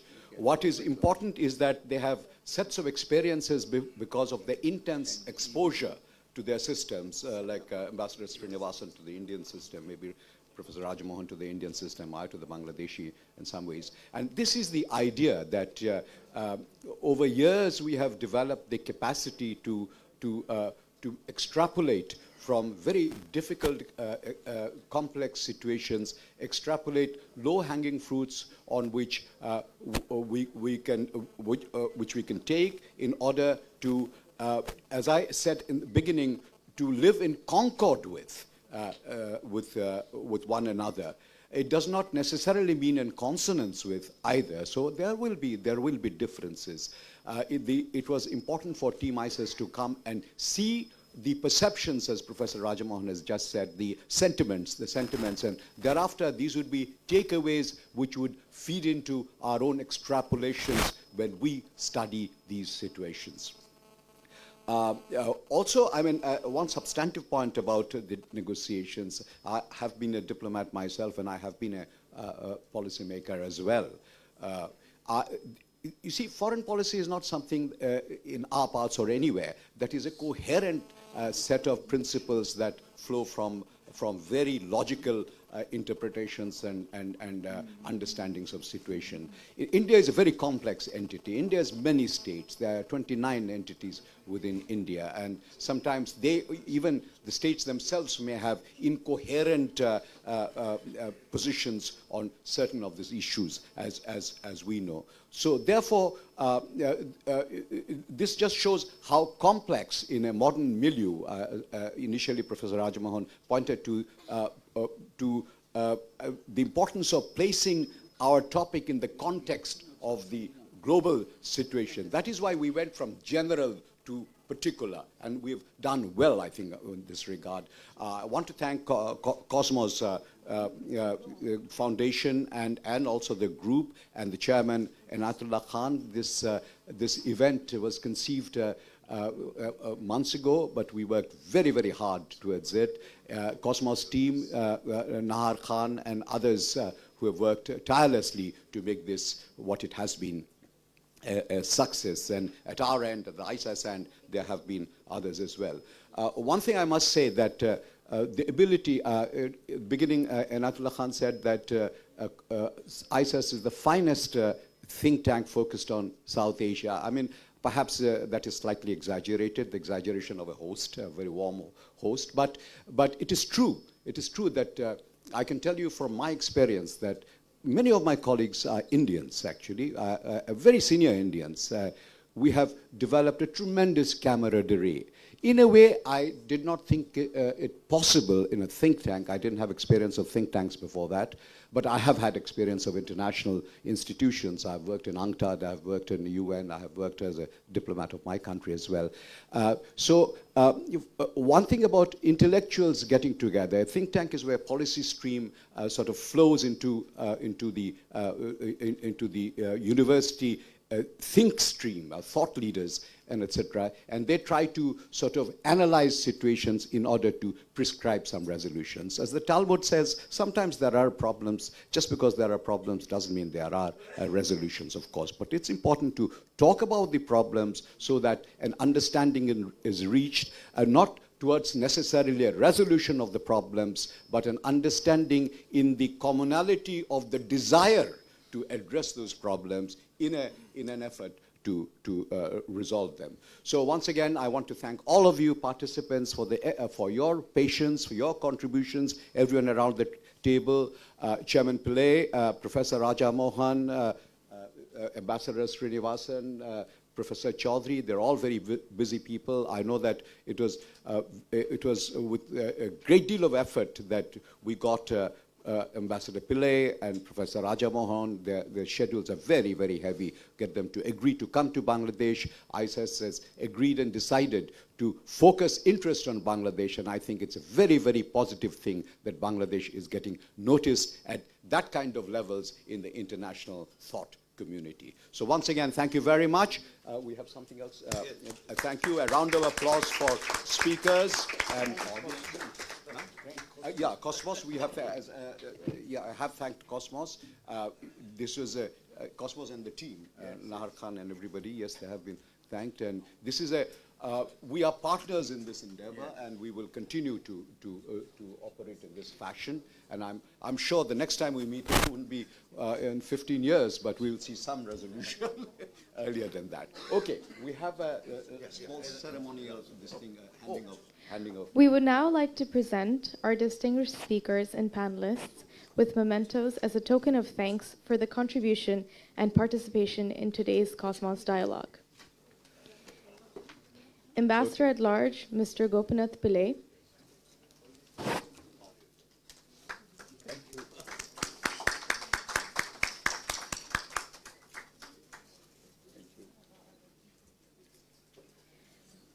Director at ISAS, Professor C. Rajamohan.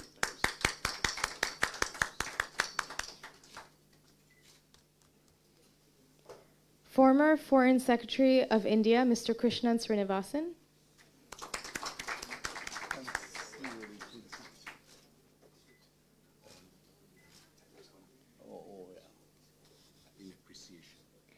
Professor Dilara Chaudhry.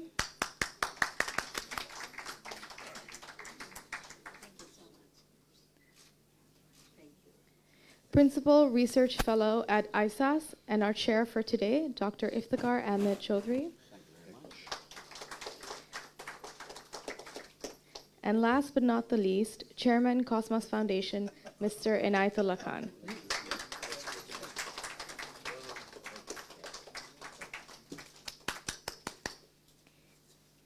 To conclude, I thank you, ladies and gentlemen, for joining us today for a Cosmos Dialogue on Bangladesh-India relations, Prognosis for the Future. I now invite you to join us for lunch on the 13th floor. Thank you.